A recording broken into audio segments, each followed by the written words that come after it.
What other dollar you murder for? Is that the one fighting for your soul? Or your brother's the one that you're running from? But if you got money, fuck it, 'cause I want some.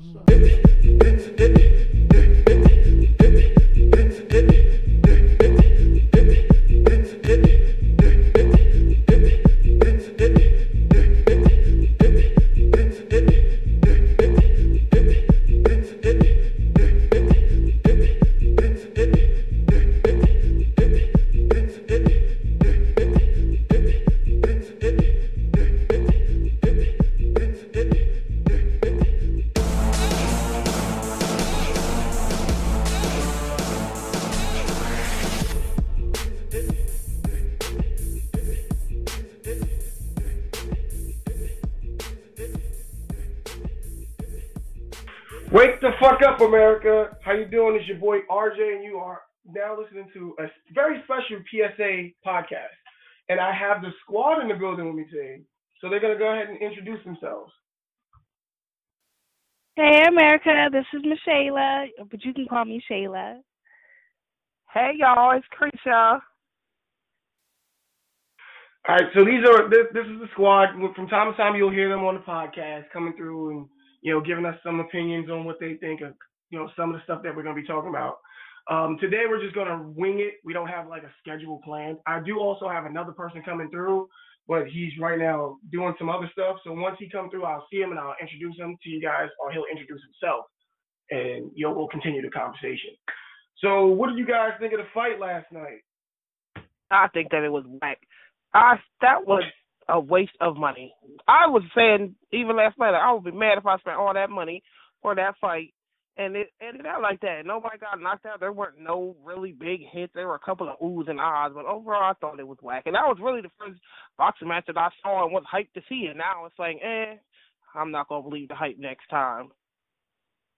Yeah, I think Floyd was kind of smart in the hype of it, but when it got to the ring, it was very dry. All that hugging and kumbaya-ing and leaning in the ropes and kissing, I just wasn't with it. Like, for $100, like, I really just thought it wasn't as good as it should have been.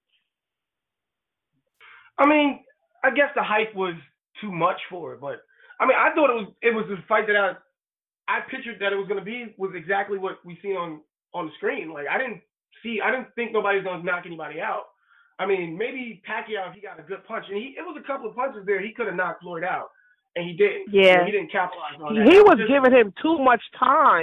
The first time when he stumbled into the ropes, Pacquiao literally backed up and waited for Floyd to put his cover up. Then he started hitting him. Mm-hmm. Like, as soon as you see him stumbling, you should have just kept going. Yeah, I would have tried to knock him out, because let me tell you, I was going for Manny. He kept getting him in the corner, though. He owed me like 100 pesos or whatever the money in the Philippines. I'm not with it. Like, did you just say pesos?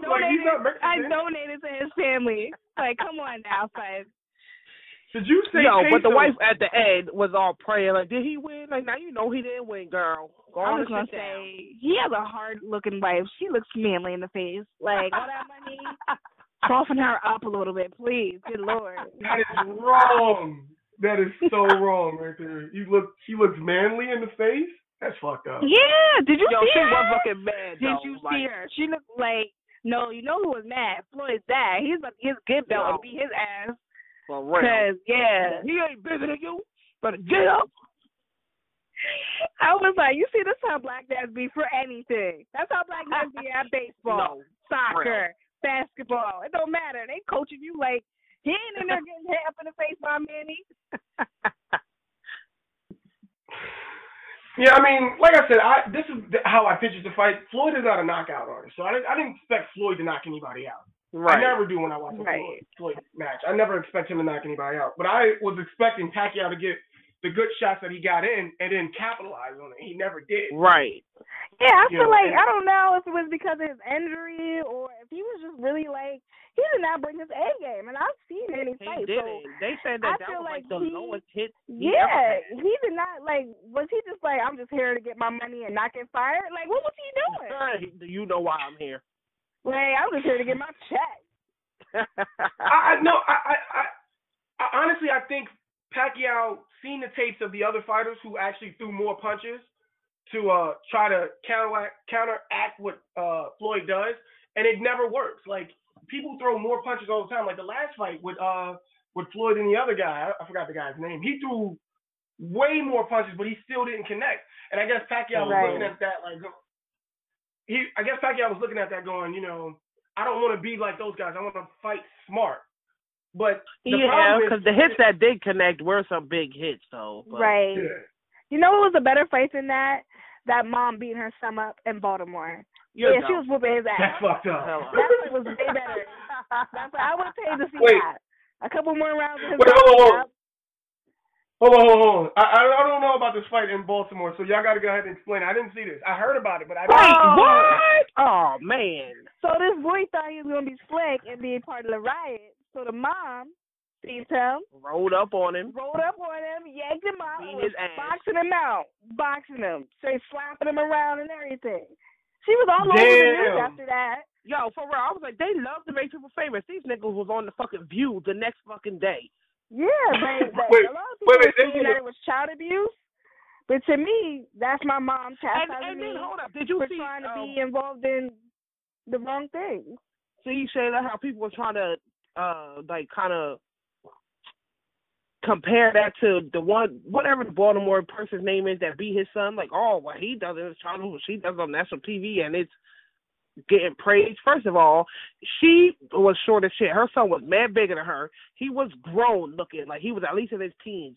The other situation was not even the fucking same because that grown ass man beat a little fucking baby. Exactly. And that could not defend himself.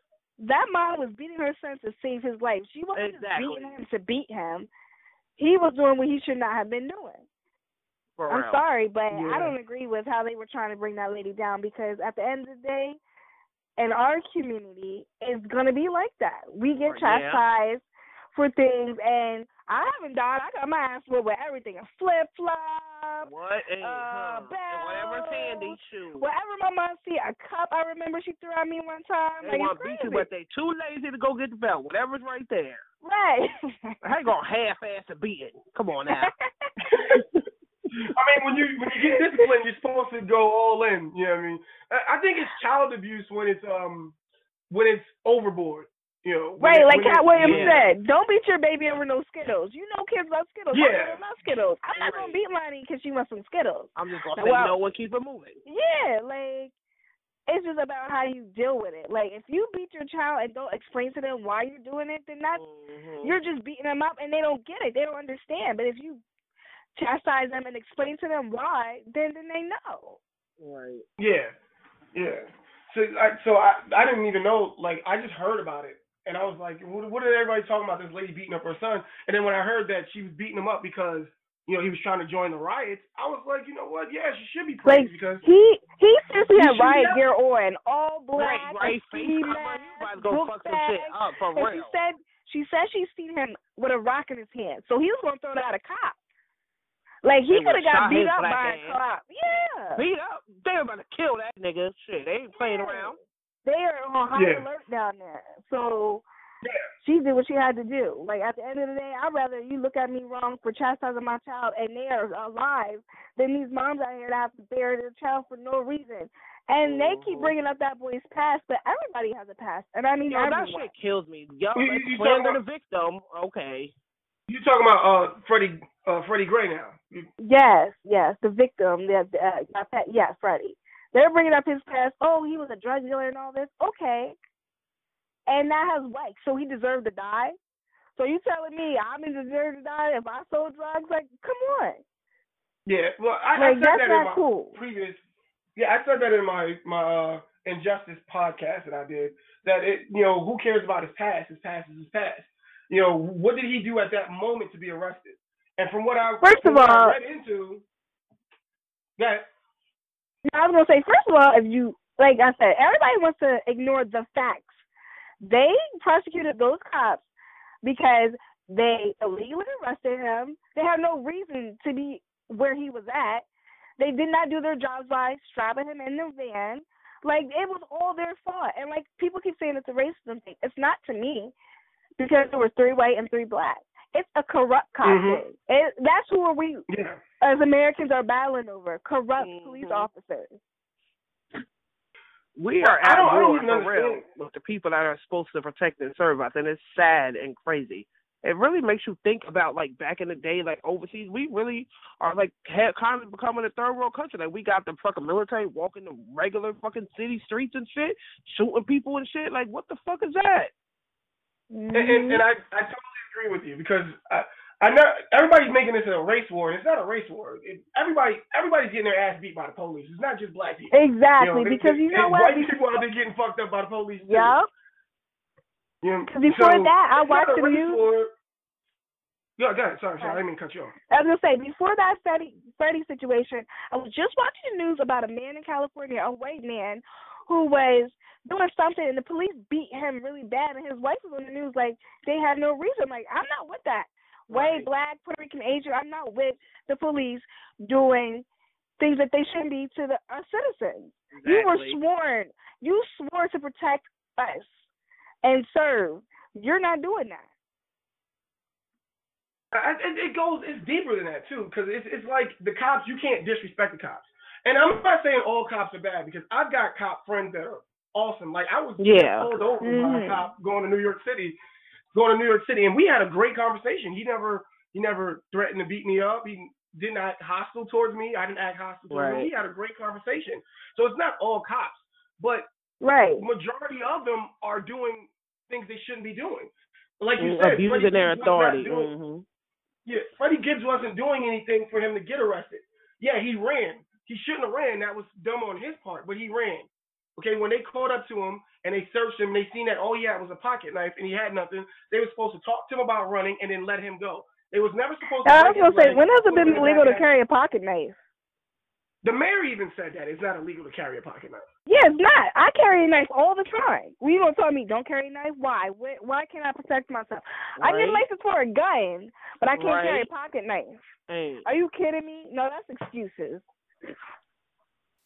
They needed something, and they knew he had a pass. He's running for some reason. He don't got nothing now, but we just gonna take him in and dig a little bit. And we gonna find something to charge him with. That's how they was fucking thinking. Exactly. Yeah, that's what cops do, though. That's what they do. They right now, but we're gonna take you in because I know you've done something. You got some type of and it's like, dude, no, I don't. Like, was there a warrant for my arrest? No. So once that's all done, you gotta let me go because you don't have no reason to arrest me. And I think what they need to do. I know that's crazy to me. How do you break somebody's leg? Wow. Anyway, I was gonna say, but the thing is, people just need to learn the basics. I was just about to say that. Yes.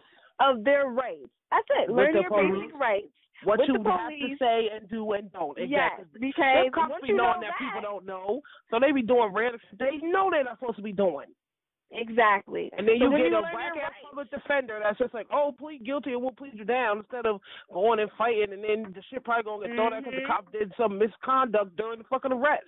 And I don't know if people maybe that that's are just like too scared, they don't know what's going on, I just want to get home, whatever, let's go. But I feel like this. If you are doing something illegal, then definitely you need to be figuring out what the fuck you are supposed to say to the cop, not say, and blah, blah. But even if you're not, you should know the bare minimums, like at a traffic stop, what you have to give up, what you don't. Exactly. Yeah.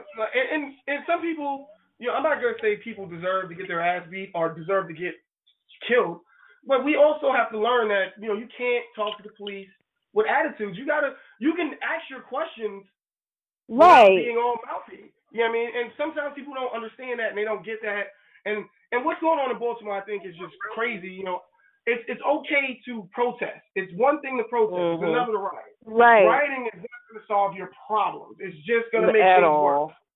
Exactly. You know what I mean? But what I want to know is what makes this riot different, or maybe I didn't follow up on the other ones. Was on the other riots, like that school thing or whatever, that sports thing, and when what's his name died down in wherever down south, and they had the riot. Was them people was them cities trying to charge the looters and stuff with stuff? No. So what makes this one different then? Is what I want to know. You want to know what's the difference?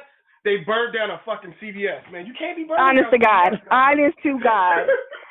Those people that were rioting, and the other ones, they burned down police cars. Whatever, the city can play. That CVS, though, oh, my Lord. Oh, my goodness. That's all people are talking about in the comments. Like, first of all, and there's no way that's the only pharmacy y'all got. No way in the fucking world. First of all, that's a pharmacy in the hood that half those people won't go to. You can't fuck with CVS. That's like fucking with Walmart. You can't. Yo, and then I seen the one thing, like they was having a picture of the girl, and she was like, I worked there, and then they burned it down, and then I guess they were doing the riots on her street, so then her house got burned. So she was like, now I'm homeless and jobless. I don't mean to sound insensitive, but okay, people are like that every fucking day. It's a struggle every fucking day. People's house get burned down, flooded, whatever. People lose their fucking jobs and shit all the fucking time. I mean, not saying that it's okay that happened to you, but why are we supposed to feel overly sympathetic for you? I mean, I've been saying the entire time, the protests happened and certain people came and took advantage of a situation and did what they did. Mm-hmm. And they took the light away from those that were there doing good. So now all anyone is ever talking about is the riots.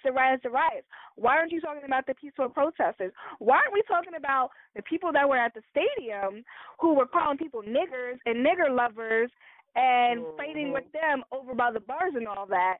But yet you're saying that black protesters were down there harming innocent people. You're not innocent when you're out here when a situation is going on and calling people niggers and acting like you don't care. You don't care because half those people at the stadium are not from Baltimore. They're just visiting, and they don't care. They don't have to deal with the aftermath. They ain't got to clean up their city. They don't have to do nothing. They can just come and leave. For real. Mm-hmm. You see, look, I've seen a lot of insensitive shit on Facebook, and which makes me want to do the Injustice podcast, because it's just like motherfuckers are just mad insensitive. Like one of my friends on there, you know, well, actually it was a couple of my friends. One friend put up the arrest record of Freddie Gibbs. I mean, not that Freddie Gibbs, that's a fucking rapper. Freddie Gray. Yeah, when you said that a couple times, I was like, okay, I was just gonna let that slide. Freddie Gray. Yo, he put up the arrest record of Freddie Gray, so I was kind of upset with that. And I was like, yo, what does that have to do with what happened? Exactly. What is that? Nothing. Is that bringing him back to life? Right. No. Does that mean that arrest was justified? Okay, the other one may have been, but with this one mistake is enough. It doesn't. You don't need to talk about all the other good things. One fatality erases all the other good. Yeah. Exactly. And then I seen another friend. Well, a couple of friends said this. Was like, I don't care what's going on in Baltimore because it doesn't affect me. And I was just sitting there going, yes, it does, because this could be you in the next year. This is only 45 miles away. It is affecting you. It can get closer and closer and closer. Right. First of all, I had to let me tell you. It doesn't even matter. Right. There's crooked cops in York that will fuck you up. There are a lot of crooked cops in York. A lot of them. You see, they about to get charges for falsifying records to the Attorney General or something. Yeah. Did you see? Okay, I'm gonna tell you how I had to unfriend somebody off my Facebook. She wrote a post that said, "F all cops. They should be all dead. I don't care. I'm going to stand for what I'm standing for." I said, let me tell you something. Not every cop is a crooked cop. I'm like, my dad and my cousin are Baltimore City police officers. My dad served that Baltimore City for 20 years of his life. Don't tell me that you think that my dad deserves to die. That's personally affecting me. And, I had to argue this girl down. I'm like, I'm not saying you're wrong. I said just say, be more specific. Say corrupt cops. Don't say all cops. Because then you start killing the good cops, and guess what? You're going to be left with the corrupt cops. Ain't. Yeah, don't tell me. And these people don't understand. Cops have a life outside their uniform. They don't wear that shit 24/7, 365. They have a life. So you're telling me that my dad or cousin, who was a single mom who had to work 2 days straight and not see her son because of the riots, deserve to die because of their colleagues? You're talking real dumb right now. It made me so mad.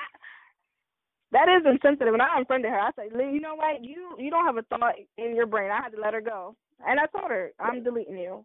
Yeah, hell yeah. Well, I understand you. I get it. That's the sucky part about it. People can't defer the good cops from the bad cops. They're just like all cops are bad. And it's like generalizing. Mm-hmm. Yeah. If you say that, then you have to say all black people are. And that's what I told her. I said, so that means that everybody that you're saying, that like everybody said, all black people are alike. We're all alike. We're all bad. We all don't care. We're all lazy. We're all thugs. Like, come on. You don't like that. So, like, don't be dumb and do the same thing. Right. And I'm trying to call everybody a thug. Like, are you kidding me? That's the best word y'all can come up with, thugs? For real. I mean, they are acting like foolish people out there. Some of them, I agree. I would say they're acting like idiots. Word that they can get away with. What they want to say is those niggers. No, I agree. And I don't agree with looters. I don't agree with that. That's stupid to me. But like that shit doesn't. You're not looting. Like, I'm looting for the cause. Yes, I'm gonna steal this big TV because I'm supporting. Right, you doing that for selfishness, exactly. Like all the people still want that hair salon. Shut the fuck up. I seen it. There was a slew of chicks stealing weaves. So you're telling me you're gonna get summertime fly to be on a curfew? Yo. Like, that's crazy to me. I'm stealing this big TV to watch it for Freddie Gray. This is for Freddie Gray. Right? This is dumb. Like the family requested that they stop that they don't even do that, and it happened. And it's like, don't tarnish my son's memory by this. Like, man, I'll be feeling like with that Mike Brown, that was his name, when the parents was like, yes, Mike Brown. Shit, fuck that. I ain't saying shit. Y'all avenge my son's death. Fuck this city. Fuck them motherfuckers. Kill all this shit. Fuck that. I don't give a fuck. I ain't trying to be all politically correct, bitch. Y'all want to worry about being politically correct when you kill my child? Fuck them. Get the fuck out of here. They know these people be talking saying shit. They know they don't be giving a fuck. Like, yo, keep my son's name alive. Hell yeah. Shit. No, I'm sorry. I'm in tears over that rant. Oh shit. But everybody, I wish the parents could listen to that because they're probably like, true, I do feel that way. Yeah, seriously. I do feel that way. Especially because, okay, look. I hope that this case doesn't become like the Eric Gardner case up in New York, where they get us to court. All right, we see that all this happened. They have videos there, but they're investigating here, and the jury just be like, nah, we're gonna let these cops go. Like, are you crazy? Well, to me, that was the craziest thing ever in life. Now that was clearly a case of too much force. Yeah, but I think in this case it's gonna be different because, he was handcuffed. Like, I don't believe that he didn't get strapped in and they was bouncing around. I believe they whooped his ass in that van. Hell yeah. That don't make no fucking sense. They made that mysterious stop that nobody can account for. What are you stopping at? Well, y'all went to Popeyes? Yeah. Like, what the hell? What? Let me tell you, I've been to jail, so I know. When they put you in that paddy wagon, they are supposed to secure you in there. And the paddy wagon is very, very small and tight. Like, seriously. Hell yeah, you can't move around that fucking much even if you weren't secured. Even if I wanted to, like, throw myself around, first of all, it's all metal in there. So, yeah, you could hurt yourself. But even when you're in a police car, think about it. They don't strap you in there. What they do when they turn them hard-ass quarters, you sliding around, rolling around. Hell yeah. Like, come on. Like, goddamn. You be like, well, shoot me. I still believe the injuries that he had was just too severe for, sliding around and bumping into shit. And all medical, more like somebody whooped his ass. All medical examiners that I've seen on the news said the exact same thing. There's no way he could have done that to himself. Exactly. So it doesn't matter what that other person says. It's medically not sound. It can't happen. How you gonna, come on. I've never even heard of an injury like that from anything. Like, that's crazy. They did that to that man. They really did that to him. And this is why I say this case is going to be a lot different, because it looks like, okay, you guys beat this guy's ass and he was handcuffed. So you got to go to jail for it. I feel like they're being proactive with it. This was the fastest that they ever arrested and brought charges. What was it, 2 weeks? The other one was months of investigation and shit. And then that wasn't even good enough for people. It was we think that was way too fast. Why do you think it was way too fast? No, the evidence is there. What do you need all that shitty paddling around for. That's what nuts is going to get the fuck done. Mhm. You know what I mean? Yeah. See, it just comes down to nobody wants to give anybody props for what they're doing. They're trying to get this out the way, get it solved, and try to get justice if justice is there, which it is there. Somebody needs somebody. They got to go to jail. Somebody got to get it, because let me tell you something now. Them people thought they saw riots that time. Let that conviction come out not guilty. Let that conviction come out wrong. That courthouse going to be burnt to the fucking ground. That shit going to be crisp. And I'm sorry, but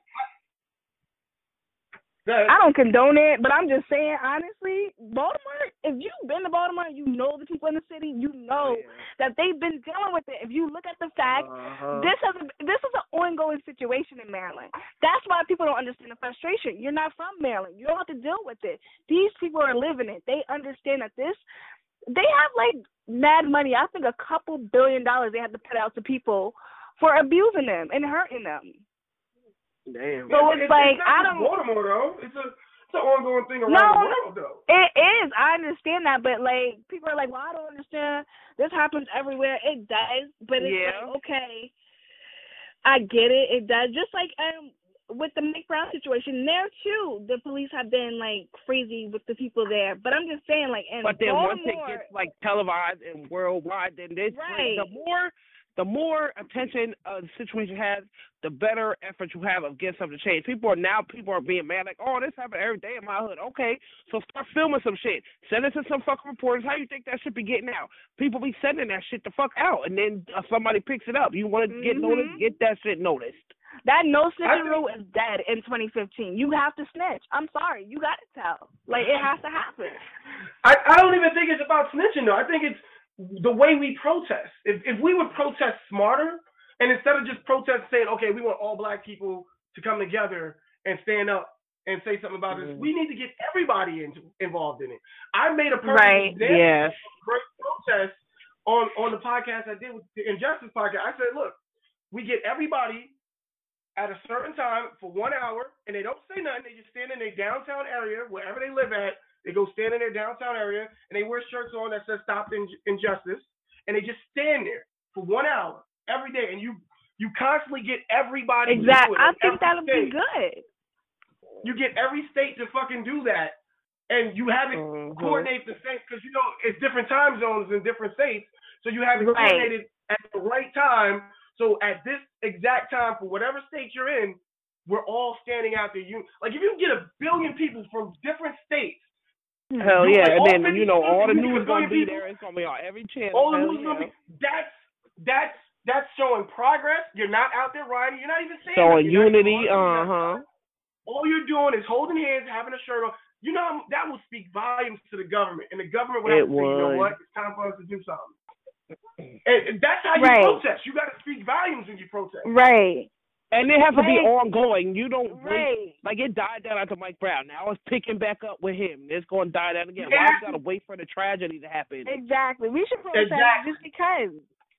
Just because. I'm sorry, but people are like, oh. Because we know what's going on. Like, people are like, oh, it's just like back in the day. Yeah, it is. So that's what they did. They walked. They protested. They did sit-ins. They did what they had to do, because at the end of the day. Until they got changed. I'm sorry. Speaking of them sit-ins, I could not have been here during them times. Nah, me neither, because I would have been dead. I would have been dead. What? Bitch, they would have been sick them dogs on me or some shit. Why would have been? They would have been lynched me and somebody's backwards, because I'm telling you, I would have been doing. I would have sat in as a piece of speck would have fell on me. I would have flipped that whole table. Like, I was just shaking the salt. Oh, my bad. Like, did y'all get to watch Selma? No, I do want to see it, though. That was a beautiful movie. Selma was a very good movie. And it's like, when you watch it, you admire everybody. And it tells you what happens to everybody, like the main characters in the end. And it's just like, yeah, I definitely got to get that on my list. My favorite part in that movie was when Malcolm X met Martin Luther King for the first time. That was in Selma. They met that one time, and then a week later, Malcolm X got shot and assassinated. So it was like, even though they were both different, at first Malcolm X didn't want to meet, Martin Luther King didn't want to meet Malcolm X because he was like, he's too radical. He's not going to make the situation look good. He's going to get the people too riled up. But his wife convinced him, like, no, he wants to calm down. He wants to see y'all unite, like, have for the people, like. Yeah, but that makes you so think they met. What would have happened if they both would have got together? Because, no, we can't have two now. Because, like, at the end of the day, you have to understand, not everybody thinks the same. So not everybody's going to be a Malcolm X. Not everybody's going to be a Dr. Martin Luther King. Strong people with two different views come exactly, because they both were good at what they did. They had a following. And, you know, at the end of the day, look, no matter peaceful or violent, they both still got killed. At the end of the day, for their beliefs. Exactly, they still died for what they stood for. Well, Malcolm X became peaceful at the end, towards the end of his life. Yeah, no, that's what I'm saying. He started becoming peaceful. Yeah, that's why Malcolm met him because Dr. Martin Luther King met Malcolm because his wife was telling him like he's changing his life. He wants to get more peaceful, and that's why he didn't initially meet with him because at first he didn't want to. He thought he was going to come down here and start trouble. He was like, no, he's going to just come down here and start trouble, but he really didn't. He just wanted to meet him and help out.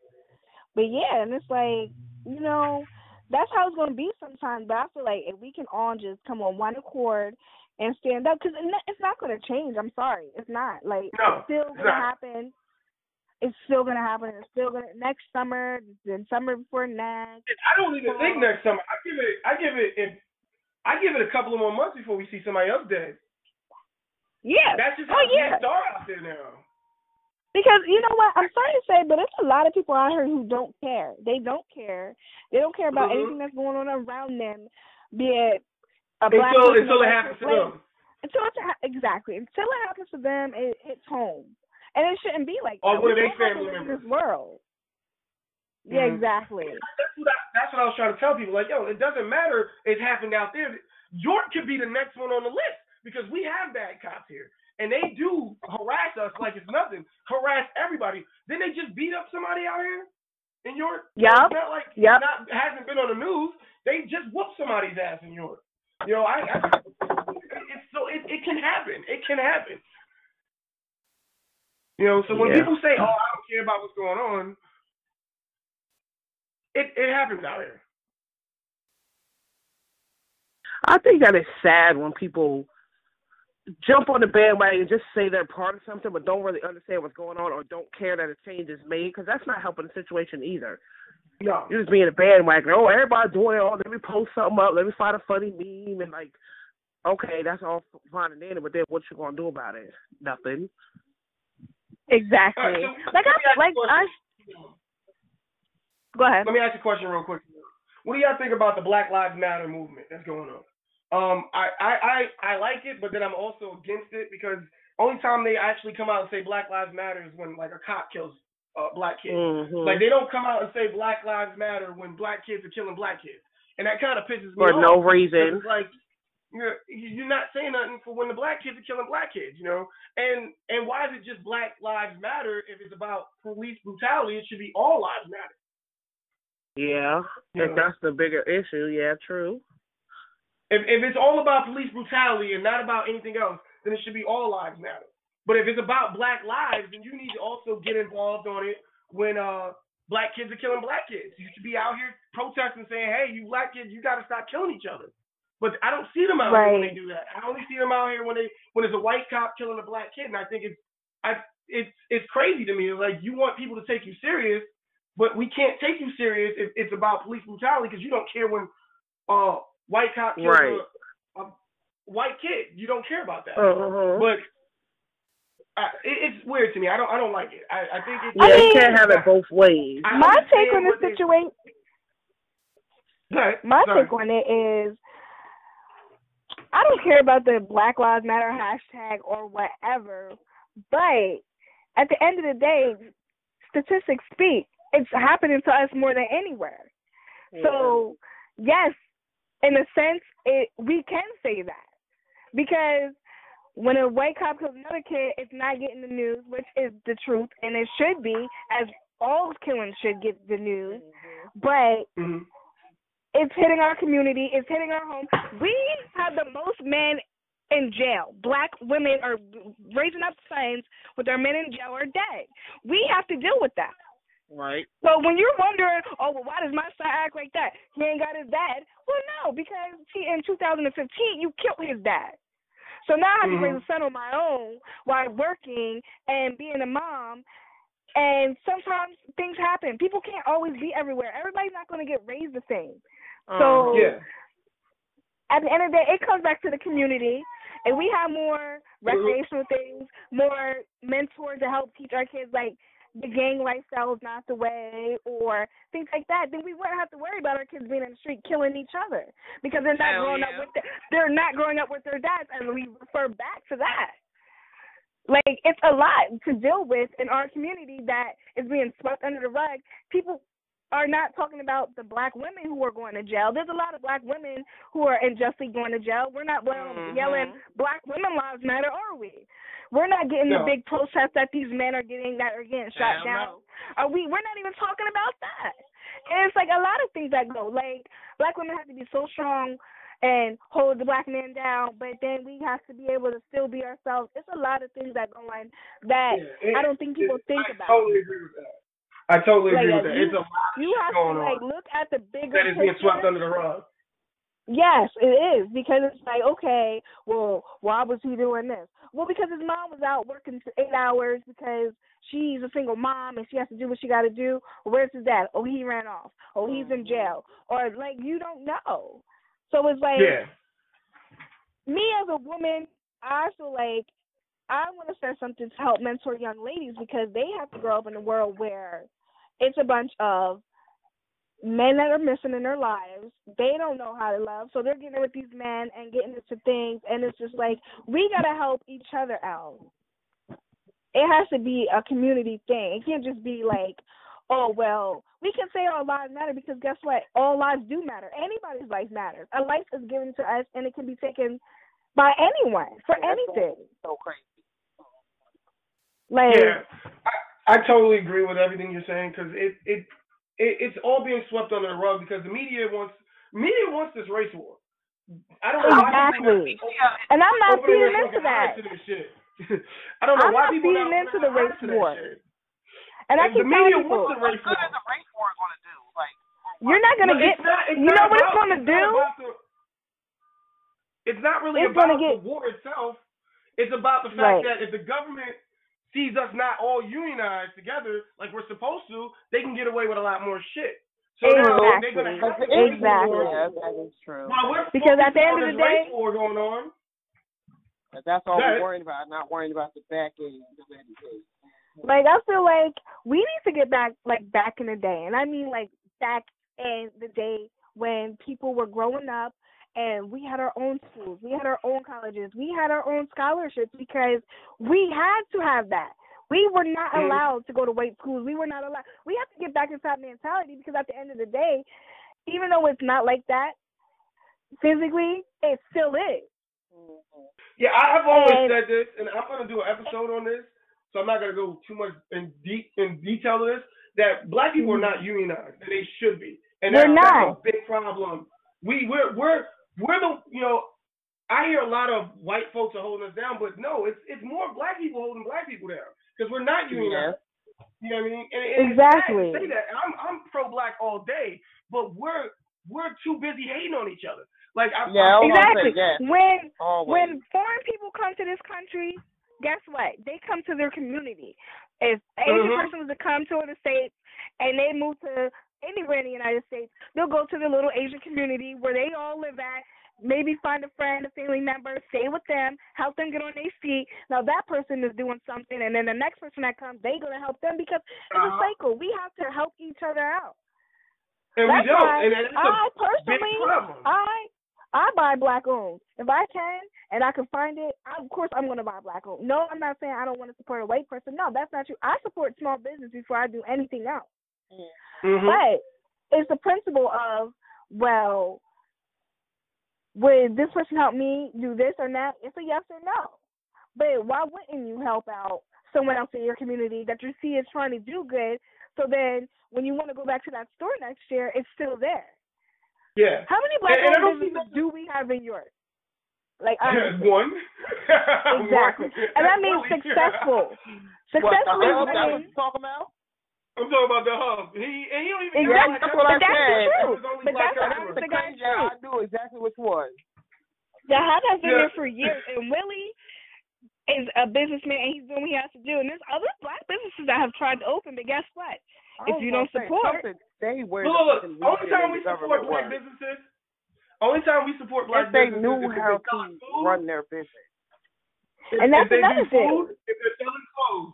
That's the only time we support them. If they do food, selling clothes, or do music, then we support them. Yeah. Other than that, and that's sad. Shit, we don't care. That's sad to me. Like, and Willie's not doing the right type of clothing. That's why he doesn't get a lot of black businesses. He does business suit wear and stuff like that. And I've been I can't even say the word. Chastised for wearing a suit. Yeah, I've been chastised. That's crazy to me. Because you know what?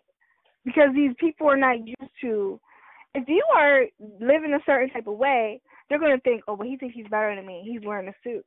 You don't know where I live at, what I do outside of this suit. You just thinking I'm thinking better than you. Maybe I want people to respect me. Maybe I'm going on an interview. Maybe I just came from court. Maybe anything. Maybe I just only can have. Maybe I own a damn business and I have to look professional. And it's like people get so, and that's the thing. We are like judgmental people. We think the worst of each other when we shouldn't. Walk in a room full of people, they're judging you immediately, not even knowing you. Right. Like here's something. Willie told me this himself. I actually do business with Willie. Willie used to be business partners. Not with his store or anything, but we used to do other stuff together. You know what I mean? So I remember I was talking to Willie about some stuff, and he told me this. He's like, how come we don't have good neighborhoods as black folks? Like, how come we don't have good communities? And I was like, what do you mean? I was like, he was like, no, if you look that, white folks have, they're good communities where there's no violence, everybody's with them, everybody's unionized, everybody's looking out for each other, then they have their ghettos. Same thing with Asians, the same thing with Spanish. But if you look at blacks, all we have is ghettos. Our neighbors don't look out for each other. We live in the roughest neighborhoods. When we move into these neighborhoods, they are good until, we start acting stupid. And I looked at it and I was like, damn, you're right. Like, I've been alive for 29 years. I've never seen a neighborhood full of black folks that was just no violence, no nothing. It was a good neighborhood. I've always seen the ghettos. And it's sad. I want that. I want a neighborhood of black folks living together without problems. But I don't know if we'll ever get that. Mm-hmm.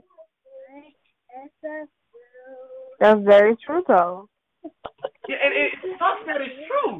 It really does, because I love being black, but it sucks that that's true. Like, why are we not using it? Why does a tragedy have to happen for us to all come together? Because, think about it. A lot of those people that have those communities and stuff, they either work very hard or they went to school and they got a decent job. Like college, university or whatever. Or they just did the right thing with their money, got their credit correct, and did what they had to do. Like, sometimes it goes outside of color. It's just common sense things.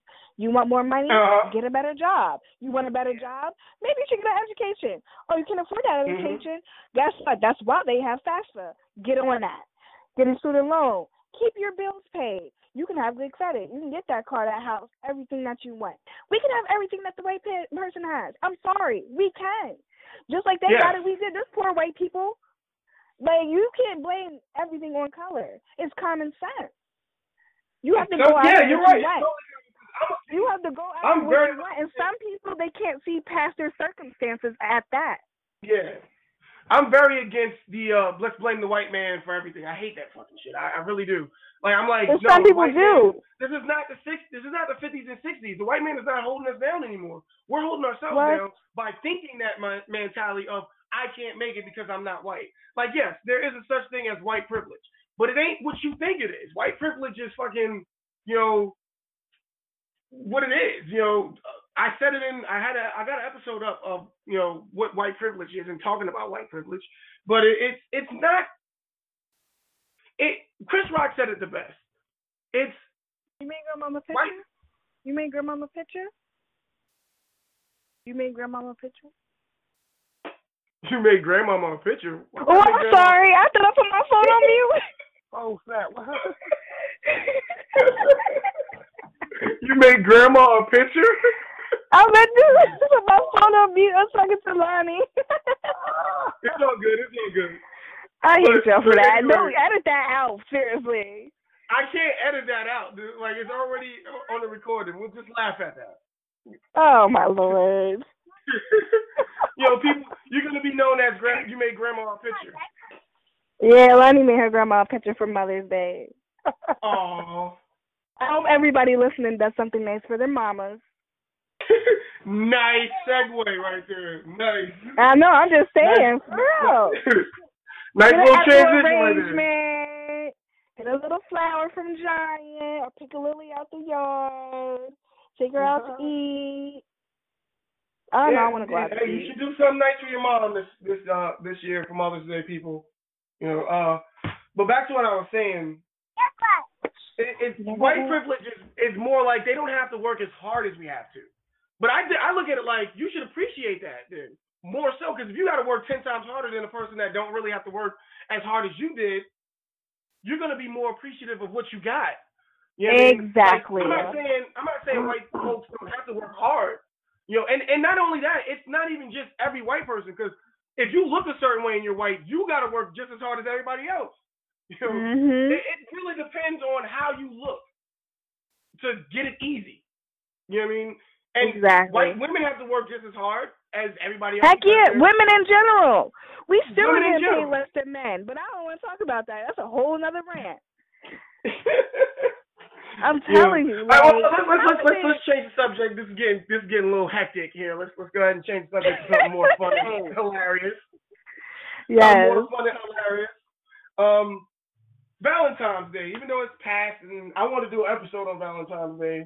You know, what do y'all think of Valentine's Day? You know, actually, what did y'all get for Valentine's Day? You know, if you were in a relationship at the time. Well, I know Creisha was in a relationship. She's married. So, what were y'all doing? I don't know. We weren't together, man. It's like, nah. You a liar. No, stop lying. What did I get? I'm trying to think. My nails done that I paid for. Bring up what your husband got you. You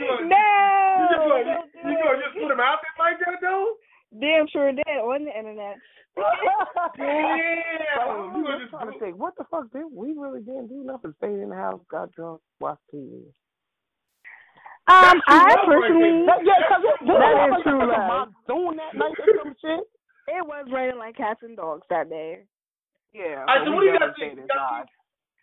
Do y'all think guys should go all out on Valentine's Day? I mean, I personally, when I was in a relationship at that, when I was in a relationship at that time, I told my girlfriend that I wasn't gonna we agreed that we weren't gonna do anything for each other because we buy gifts for each other all the time, right? You know, before Valentine's Day. So we said, look, that's gonna be the day we just chill and just do normal shit. You know, just be normal that day. We don't have to buy each other gifts, and we did. You know, I don't like Valentine's Day for that reason because I seen a lot of chicks on Facebook this year Valentine's Day, man. They were, if my man better get me something, I swear to God, if he don't give me nothing, it's over. I'm like, damn.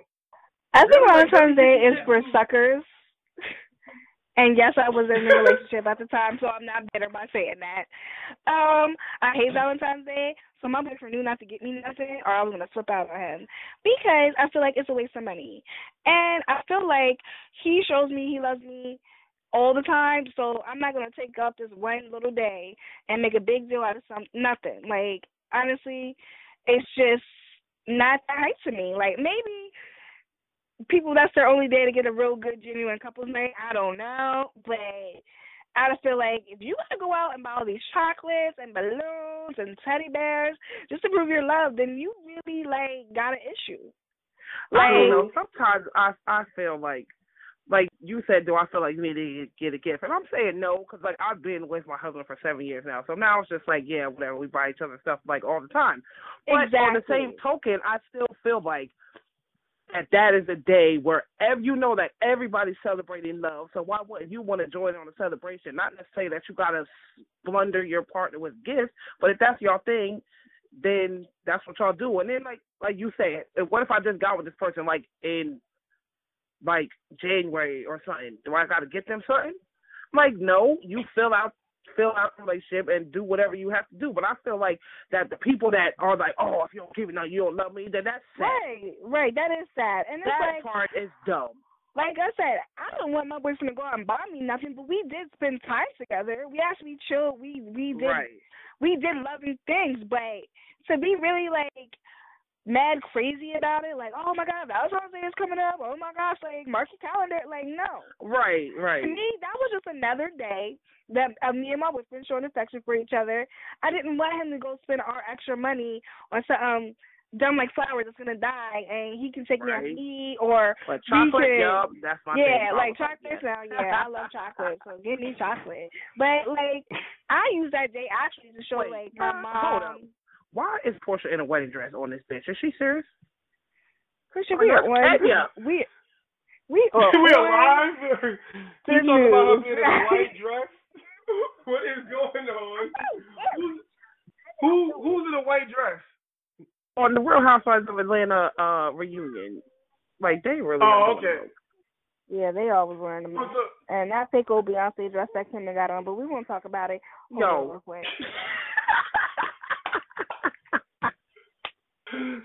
Oh. You all, bitch. That's crazy. Man. I don't watch Housewives of Atlanta. I don't know who these people are. It's okay. You don't have to watch it. It's trash. No, it ain't trash. It's good. It's good to me. I like it. It's entertainment. Right. Sometimes I be wondering on the fact of reality TV. Some of the stuff I know do not really be happening, but some of the shows I feel like there's real moments. You know, I think it do. Some, like, because the one time I was watching Love and Hip Hop, the New York one, and I was like, half of the stuff, like Rich Dollars, I feel like all his scenes are scripted, because nigga, ain't no way where all them girls throwing themselves at you with your fucking lips and you're listening to, get the fuck out of here. But then, Yandy and Mendices, I felt like they had some real-ass moments when she called him up and she was like, don't have myself in this bitch where people was smoking and shit. She was mad as shit. No, that is a real moment. That sounded like some real-ass shit. I think that, But I think her husband is literally going to go to jail for a bazillion years, because... Yo, they is coming at him hard body. No, he's a snitch. I'm sorry, but at the end of the day, he sold all those drugs. I don't give a fuck. I changed my life. That's why fake cases are dumb. Like, how many years ago was that? Now you want to try to bring it up, bitch? Get the fuck out of here. That wasn't years ago. I thought that was recent. Was it? No, I don't think so. Oh, well, then if it was some old shit, then no. I would be fucking snitching. Like, fuck that. I got a fucking career and shit. Hell nah. And I got my kids, babies. Since, we're probably going to have more black people. I'm the middleman. We're going to probably have more black people listening to this show. I'm like, I am a flunky ass nigga. I just get told what to do. What? I sell dicks and dives. I have more people listening to the show. You know what I mean? Hopefully we'll have more people listening to the show and stuff. But speaking of... He said he hopes that people not listen to our show. No, I said hopefully we'll have more people. I said hopefully we'll have more people listening to. I was gonna say we speaking that truth. They know that's what they thinking. Shoot. I actually originally said I hope we probably gonna have more black people listening to the show than anything. But I wanted to. They're gonna be bring the squad back. Squad. Say. You are so. I want a diverse group of people listening to it, but some people they don't really understand culture. Like they don't try to listen to get culture and stuff. So it is what it is. But speaking of that, what do you so we got into the snitching area. You guys agree that snitching you should snitch? I'm telling. Fuck that. Nope. Depending on your situation. If you're still in the core of it, then no. But if you change yourself and then got out, yes, by any means necessary. Shit, I changed my life. Shit. I'm not going down for y'all niggas. Get the fuck out of here. I don't give a fuck. That's true, though. I mean, I feel like you should accept your responsibility if you're still doing it. But if you got a wife, some kids, you trying to build your career. And you been out the game, like, oh, shit. Yeah. Because there's still I agree with 56 years old trying to sell some drugs. Like, you, my friend, need to go to jail. You know, playing some rock. For real. Shoot. What do you guys think of that? But I really want to know, because in all them hood novels and every movie, everybody blows up, makes millions of dollars. They have a first big ass house, but everybody gets caught. Has there ever been a successful drug dealer that never went to jail? When they was on top or and never they got killed? Tired out the game? Yeah, that's what I'm saying. Is that even I've never got killed. I would say you would have to look to the rappers that that do have rap sheets. They probably are more successful of the ones getting out. Jay-Z was. Yeah, but would you think they was kingpins? They wasn't kingpins, and they would have still been doing that shit. No, I don't think they were kingpins. I think they got out. Yeah, I would see some kingpins somewhere, Creature, because drugs are still on the documentary Think about it. Yeah, or then maybe they just get replaced with lieutenants and sergeants. Have you ever seen a documentary called Cocaine Cowboys? I did. That was so good. No, I did. Well, they got a part 2 of that where there's an actual there's a black guy who's in there that's talking about hooking up with the leader of the cartel. I forgot her name, Blanca or something like. It's a girl. Oh shit! Yeah, get it? Yep. They were cartel people. They don't be fucking playing. You know why? Yeah, Women are true bosses. What? And they don't let their emotions get in the mix. That's how niggas get caught. They get mad and jealous and do some dumb shit, slipping up. They think Hillary won't be a good president, but I'm telling you, women are the true bosses. Why do you think we run our household? We let our husbands think they run our household, but we run that what? shit. Hey, I know that's We're the ones. All right, I ain't let nobody think shit, bitch. I am in charge. Oh, you forgetting that I am a guy on the phone, right? I don't care. You want to have a wife rule you too. It's okay. No, you you ain't ain't gonna gonna be nothing in my goddamn. So when the time comes, be like, oh, I know what she's doing. Yeah. No, I'm not saying she's going to be like, oh, you better listen to me. She's going to do it in a way that you won't even know. She's going to make you think it was your idea, and it was not. Hey, that's how this is what y'all some mental fucking terrorists, man. Listen, aren't we though? We are like Diddy. We mind fuck. No, we will mind fuck the shit out of you. Yo, y'all do be mind fucking the shit out of dudes like it's nothing though. And dudes don't even be paying attention. I'm like, you thought that was your idea hitting you, motherfucker. Like, haha, you real, thought like, that. oh, yeah. That was all me. Like that commercial, I don't know if y'all seen it, but she's like, who gave you this thought? And he's like, you, honey. Like, common sense. And he was like, you, honey. I'm like, yeah, because you know, we be knowing. Yeah. But not like, damn, I forgot what I was going to talk about. Let's fuck it. Let's go on something else then. We broke into a whole women being mental terrorist shit. Yo, so listening to like, yo, they jumped from fucking, what did we start off with? I don't even know what we started off with. Floyd Mayweather. Floyd Mayweather. Oh, yeah, that's right. Yes, yo. We started off with Floyd Mayweather and his cow snakeskin outfit that he had on when he was fighting. Yo, shut up. That shit was crazy. Come on, you can't. No, we're going to talk about fucking Denzel's old looking ass, like somebody's fucking high school gym teacher. Why does Justin Bieber like Zach Morris? Yo, Justin Bieber needs to sit his ass down. Justin really transformed himself into Zach Morris. He loves Saved by the Bell episodes, I bet. Like, stop it. Yo, did y'all see the roast? I did. No, I saw didn't bits get to and see pieces. it. I didn't see the whole thing. That shit is. Hers was not that funny. If I ever get famous, that's why I want to roast. But I only want certain people. Like I want Chris Rock to roast me. I'm gonna want Cat Williams. Chris Rock ain't gonna roast you. I don't want to cite. I just want anybody that's famous out of my friends. Jerry Seinfeld. I love that nigga. I was about to say, just keep it real. You want some black people. I want them old ass Martha. You know you gotta get that shit was not even funny. Everybody like, oh, Martha's a beast, bitch. You wasn't even trying to make it seem like you was coming off of that off the brain. Clearly, I can say you was reading because you was fucking stumbling. Fuck old. I mean, I was like, turn whatever it is. You did a better job than Shaq, though. I didn't see Shaq. Slow. You know, I'm gonna say, you know that nigga slow. Shit, you know he's like mental. Like he for really real. like a pea brain. No, I really think he's slow for real. Like I think he's slow. He got that slow people talk. Yeah. Remember when Kevin Hart was talking about him on his comedy special? Yo, when he fell back, that probably really is how he be told. He was talking about him on the roast too. He said that He said he tired of his people always doing stupid shit. He's like, why is Snoop got on Chucks? He's like 50-something years old. Like, you're not young anymore. Oh, leave Snoop alone with his old gangster ass. Oh. Do y'all see Snoop on Instagram? That nigga be looking like somebody's old ass ugly aunt with them head wraps on and them long ass fingernails smoking that weed. Fuck I up. be looking at Snoop like, really, nigga? Like, you just my auntie. Oh, but you watch his show, and then there was a clip on there with him and his son.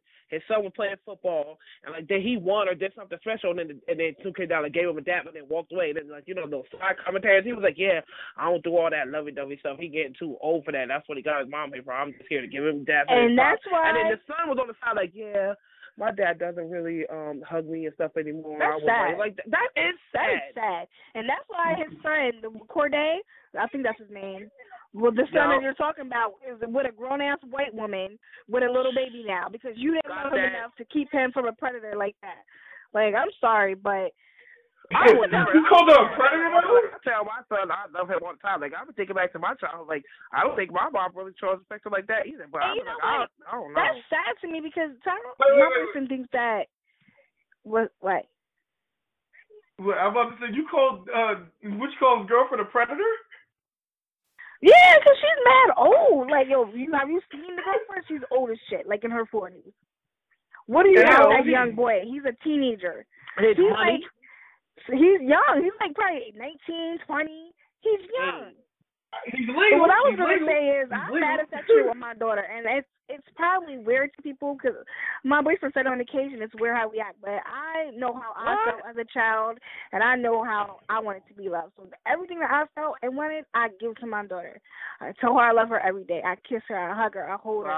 They may be like, oh, you're babying her, but I do reprimand her when she does wrong, and she knows what to do and what not to do, but she still knows she's very loved. She tells me every day she loves me and I'm her best friend. And the next 10 years, she still feels that way. Yeah. And that's her in the background, if y'all heard her.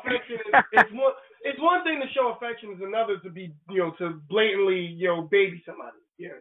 So it's there is a difference. Because you know what? Our community is so tough and so strong on our kids. It's like, it's ridiculous. Yo, kids are too grown nowadays, for real. Like where's their childhood at? Like, yo, they ain't doing you know what? No, not even that. It's not even that. I'm glad you brought that up. That's the segue that I want to get into, was the damn youth today. I want to talk about the youth I hate them. Like, I hate them. Think of these motherfuckers. I hate them. Like, it scares me. It really scares me, because when I turn 60, these motherfuckers, we're going to have to pick one of these motherfuckers to be our president. These are the niggas that's going to push me down in Walmart because they want to get past me because I'm walking all slow. Like, these are the type of people we're going to have to Not even that. These are the same motherfuckers. Hey, you don't have a gangster-ass president. No, I don't even think we're going to have a gangster-ass president. I think we're going to have a retarded-ass president. Like, these are the same motherfuckers, when they're bored, they fucking set themselves on fire. Yo, that Kylie Jenner lip challenge. Yes, these fucking challenges that be going around. Like, I think that it's so crazy. Like, people really don't have no fucking lives no more. No, we have to come out. A fucking meme is out 20 seconds later, and video is out. Everybody doing the shit. I'm like, what the fuck? The internet is a fucking crazy. The devil's playground. Straight period. That fucking meme with Jay-Z. With that fucking face that he was making, and he was like, yo that was hilarious. I was like, damn, how they catch him making that face? Like, yo, you know what? The generation behind us is a bunch of followers. If you think about it, these people have not one solid thought in their mind to be their own individual selves. Why are you trying to do a lip challenge over a girl who don't give a damn about you? Who gives a fuck? Who cares about Kylie Jenner? Y'all all know that she got so fucking plastic. I don't give a fuck what the fuck that bitch said. She did get plastic surgery because she had them paper thin ass lips. And I don't have no fucking lips. Her lips look like two makeup. Bitch, ain't no makeup pumping your lips like that. And ain't no black dick on either. And she got her ass done and her boobs done. But let's not talk about that. They all got their ass done. Kobe is my girl, but your ass is not that big, honey. I'm sorry. She got that diaper butt. But let's not talk about this. Let's talk about the crazy generation. And then let's segue but listen, though, y'all totally fucking right, though, because it's a bunch of followers. Like, Like, look at the trend that's out right now.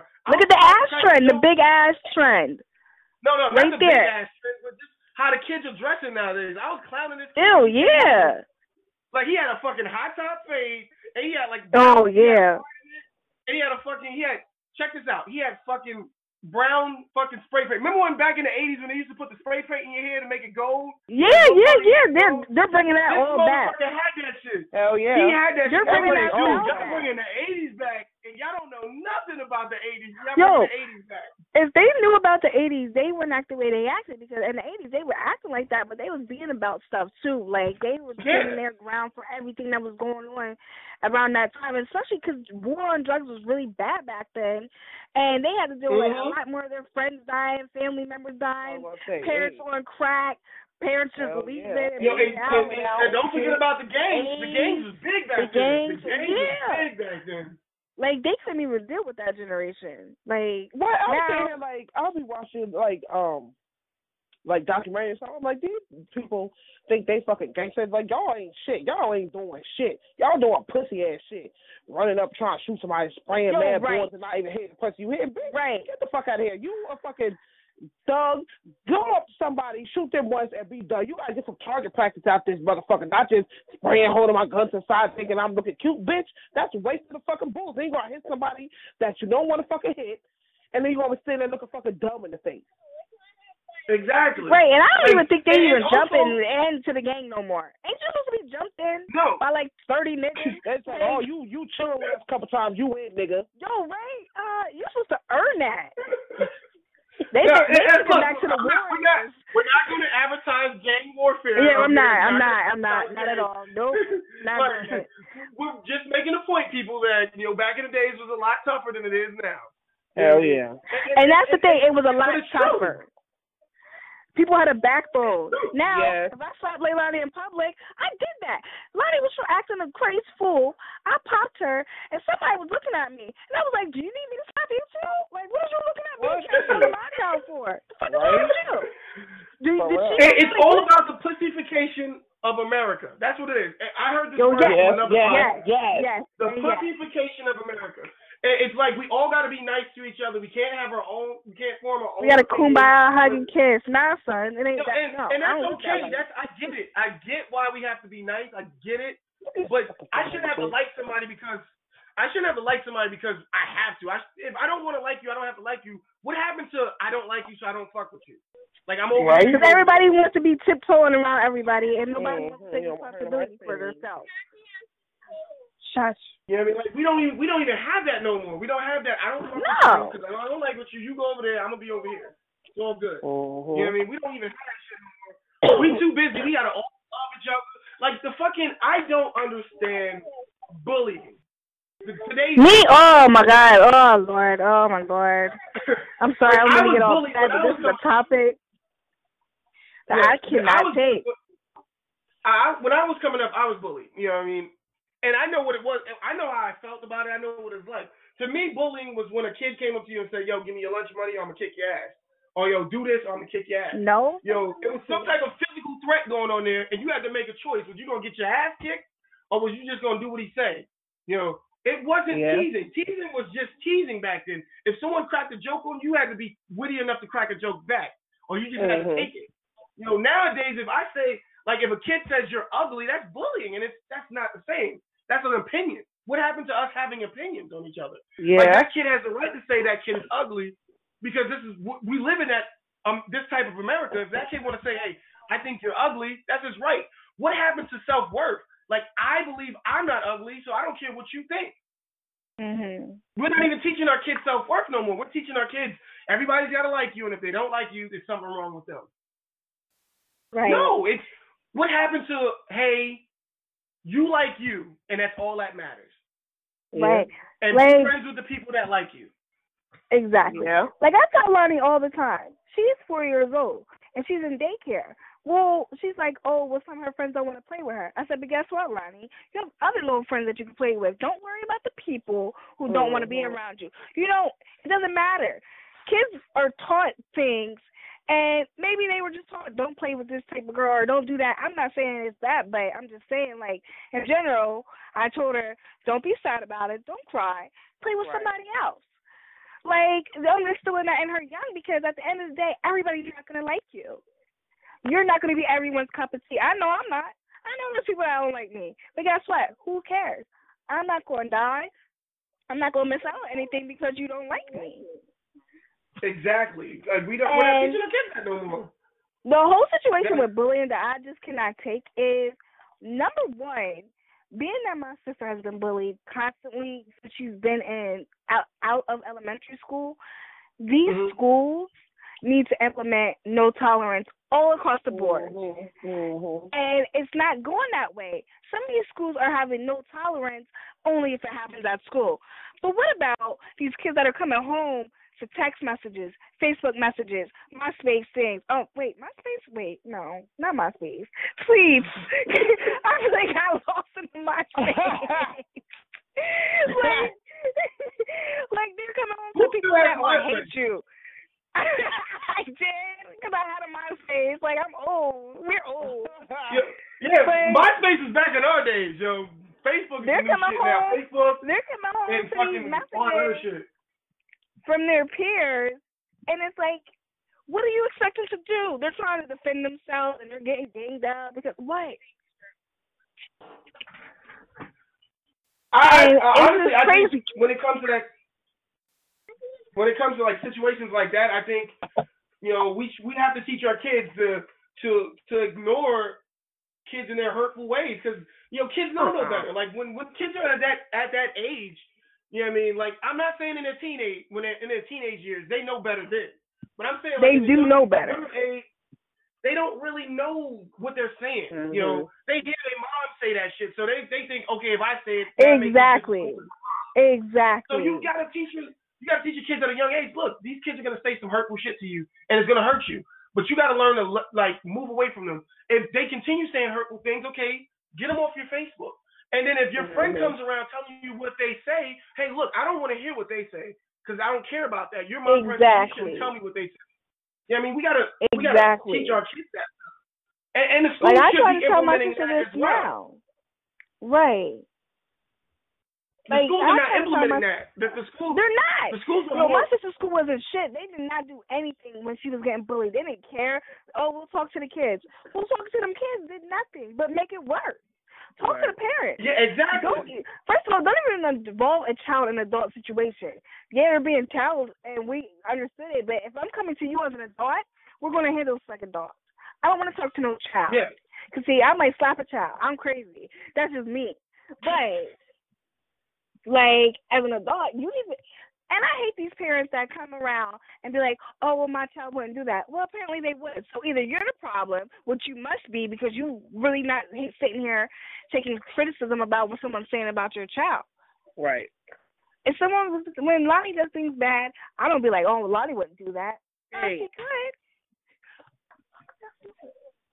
could. Yeah, I mean, it's an effort for both the schools and the parents. They have to be one. You know what I mean? And they have to come together.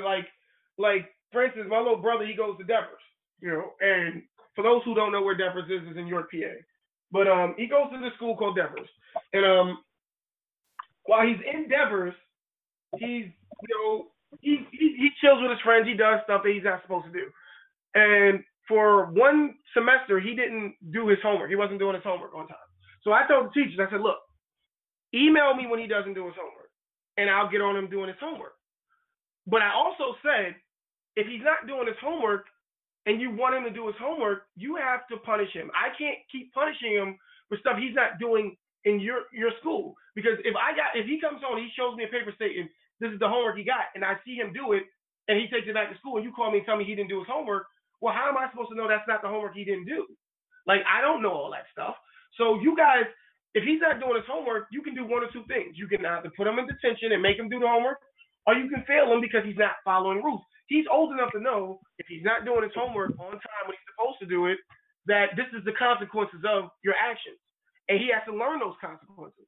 Babes like me sitting there guarding him, they wanted me to come and sit in his class the whole day to watch him to make sure he's doing what he's supposed to do. And I said, if I do that, yeah, he'll behave that one day. But as soon as I'm gone, he's gonna go right back to the same what he was before. You guys got to come up with a solution to fix the problem long term, not short term. I'm the short term solution. You need a long term solution, and they didn't see that. First of all, if I'm coming to school all day, bitch, I better get your pay for that day, because you're ridiculous. Do your damn job. Chastise him. And people are so scared they want to tiptoe because everybody wants to be suing. See, America has become crazy to me. Now people are afraid to do anything because they're afraid of being sued, afraid of being attacked, or anything. Exactly. And so now everything is just falling by the wayside, and nobody's doing what they really truly need to be doing. We need to get back to the old America, and I mean like not the old America, but back when people were allowed. You gotta be careful when you say get back to the old America. Like the old America. I mean that when people were afraid to do anything. Now people don't want to teach. Now nobody want to chastise the bully. Now people don't want to beat their kids. Like get the like really. Everybody's tiptoeing around. I'm not tiptoeing no more. I wish I would. It goes back to the pussification of America. It's easier to tiptoe around it than to actually be the real and say, hey, look, this is what's really going on, and this is what I really got to say this to you. You know what I mean? Like people yelling that they real is like the new lie. You know what I mean? Like the lying is the new real. I should say lying is the new real. For real, it's true though. Everybody's living the lie. It's easier for me to not tell you the truth because if I tell you the truth, you're not gonna like it. But who cares? I'm allowed to tell you the truth. You know, like I'm brutally honest with people. I remember I was having a conversation with a Caucasian friend of mine, and he didn't understand why he couldn't use the N-word, and I said, I don't care if you use it. Honestly, it's not my problem because I don't look at myself as a nigger. You know, I use the old meaning of a nigger as ignorant person. So I don't look at myself as a nigger. Like you can say that word all you want to me, long as you're not as long as you're not saying it to a black person who's not doing nothing ignorant at the time, you know, I'm not gonna be mad. I don't care. Like, you know, if you say it to a black person that's not doing anything ignorant, that means you're using the racial slur of it. Then I'm gonna have to talk to you like a person and say, look, you're using that word wrong and you're being the nigger right now. So I'm gonna have to call you a nigger. You know, I don't even use it to call my homeboys niggas no more. People love to use that excuse. Why can't we use the word nigger? You call each other nigger. Bitch, shut up. No, we don't. Do you know every black person on the planet? Because I'm pretty sure educated black people and other black people who don't like that word are not calling each other niggers. You just want to use it. But if you want to use it, go ahead. Just in your basement, around your friends, with no black folk around. Go ahead. Scream all the niggers you want if that makes you feel better. But, bitch, if you call me nigger in front of me in a racial slur way, I'm knocking you the fuck out. Point blank, period. And I'll be your girlfriend, just for the case. Like I said, I don't fucking care if you use the word. Just don't use it in the wrong term because I'm gonna check you on it because you're using it wrong. You're not using it right. It's not always what you say; it's how you say it. Exactly. It's not what you say; it's how you say it. You know, when motherfuckers are saying like, for instance, Dog the Bounty Hunter. Let's talk about his little incident. It's been a while. It happened a long time ago. But when he used the word nigger, he wasn't using it as a racial slur.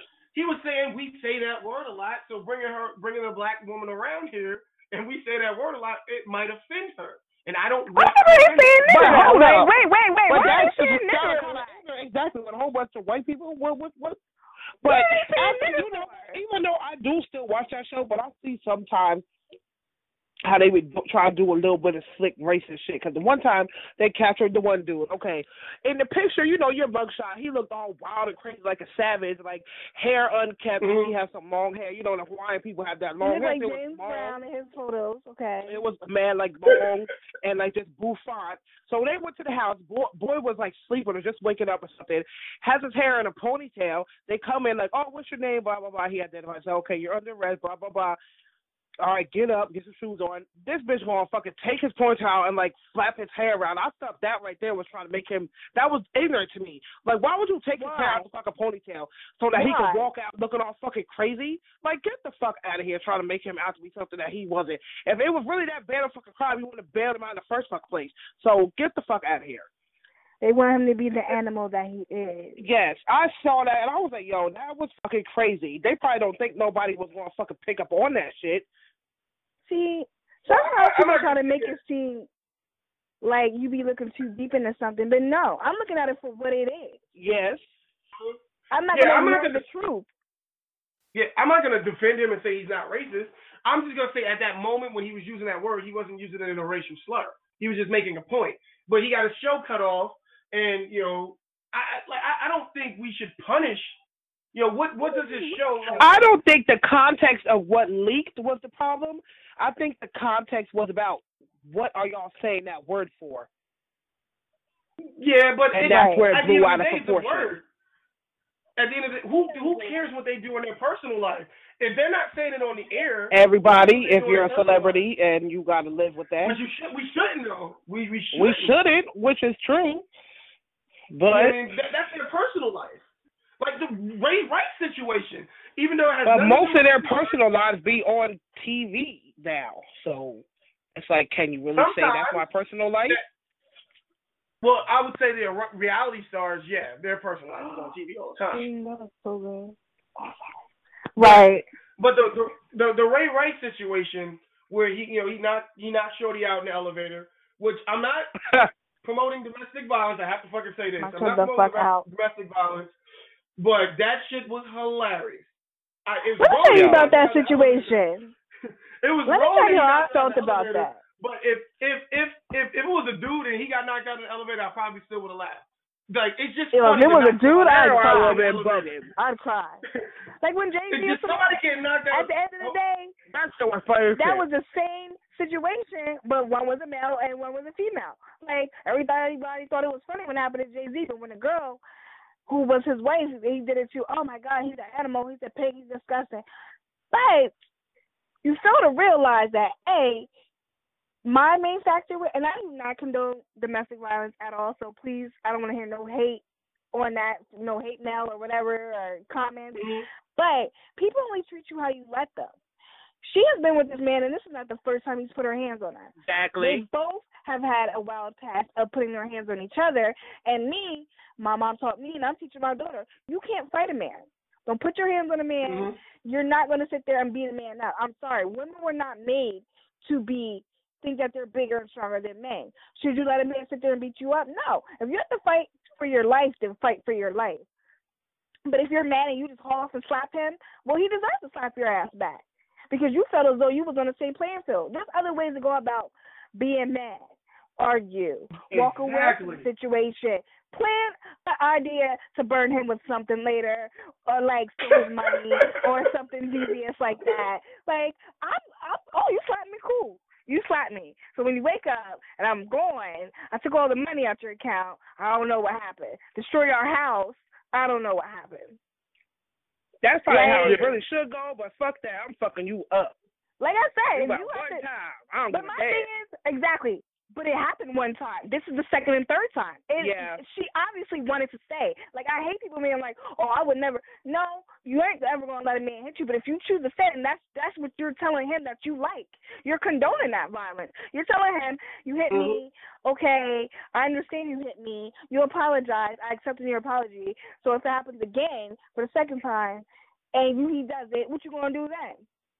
Same shit. But people... Are you going to fight again? People forget a never-ending fucking cycle. Exactly. Like, come on. But people forgetting. Sorry. Go ahead. No, I understand it's a mental thing. Oh, it's a mental thing. He breaks you off of your and it does happen that way. It really, truly does. And you get scared. But enough is enough. There's going to be a day where you're going to have to sit there in your house and think, either he's going to kill me or I'm going to leave. That's the only two things that you can say to yourself. As mental as it gets, you do realize that this person will kill you, or you should just leave. Like there's there's nothing else you can say to me that is going to tell me that you should let a man hit you. It happens. Okay, you accepted the first time, but what happened to the third and fifth time? What happened that day you was at the cookout, you didn't get his plate fast enough, and he slapped the shit out of you in your parents' bedroom? Like that shit. Once it becomes public, that's a problem. Yes. As soon as somebody else sees it, but bitch, she probably been doing that shit. Exactly. Yeah. Been doing it. But Family probably been knew about it, and it's like mm-hmm. you gotta put yourself in that situation. Mm-hmm. But people forget what happened to lead up to the punch. Like I said, I don't agree with him punching her. It's things he could have done that were way better than punching her. You didn't have to knock her out like a nigga on the street and then drag her out the fucking elevator. Yo, for real, that was just barbaric. That was barbaric. That was insane. That was crazy.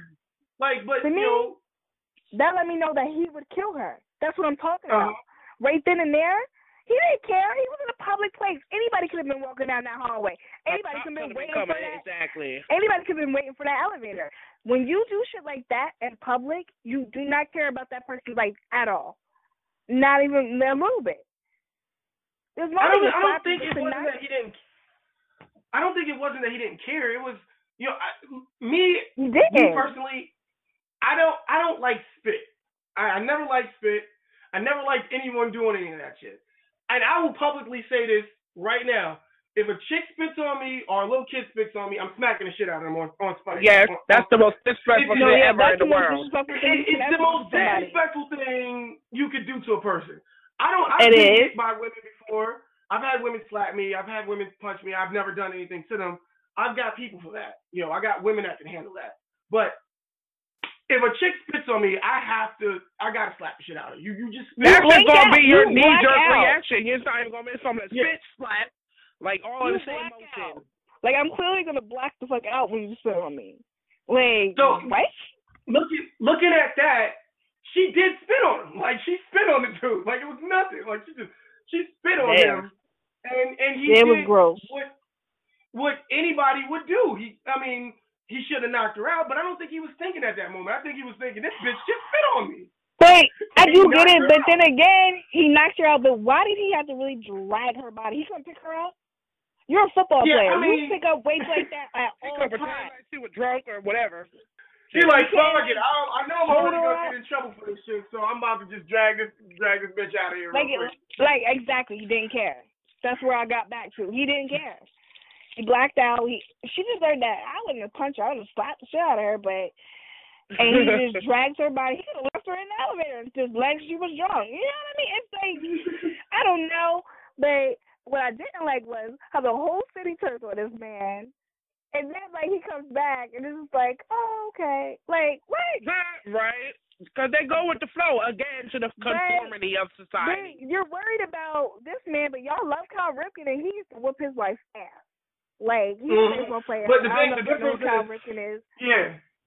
Exactly. The big difference is it's not public. It's not public. Just like, yeah, like a lot of them. It's out there once in a while, but it's not public knowledge now.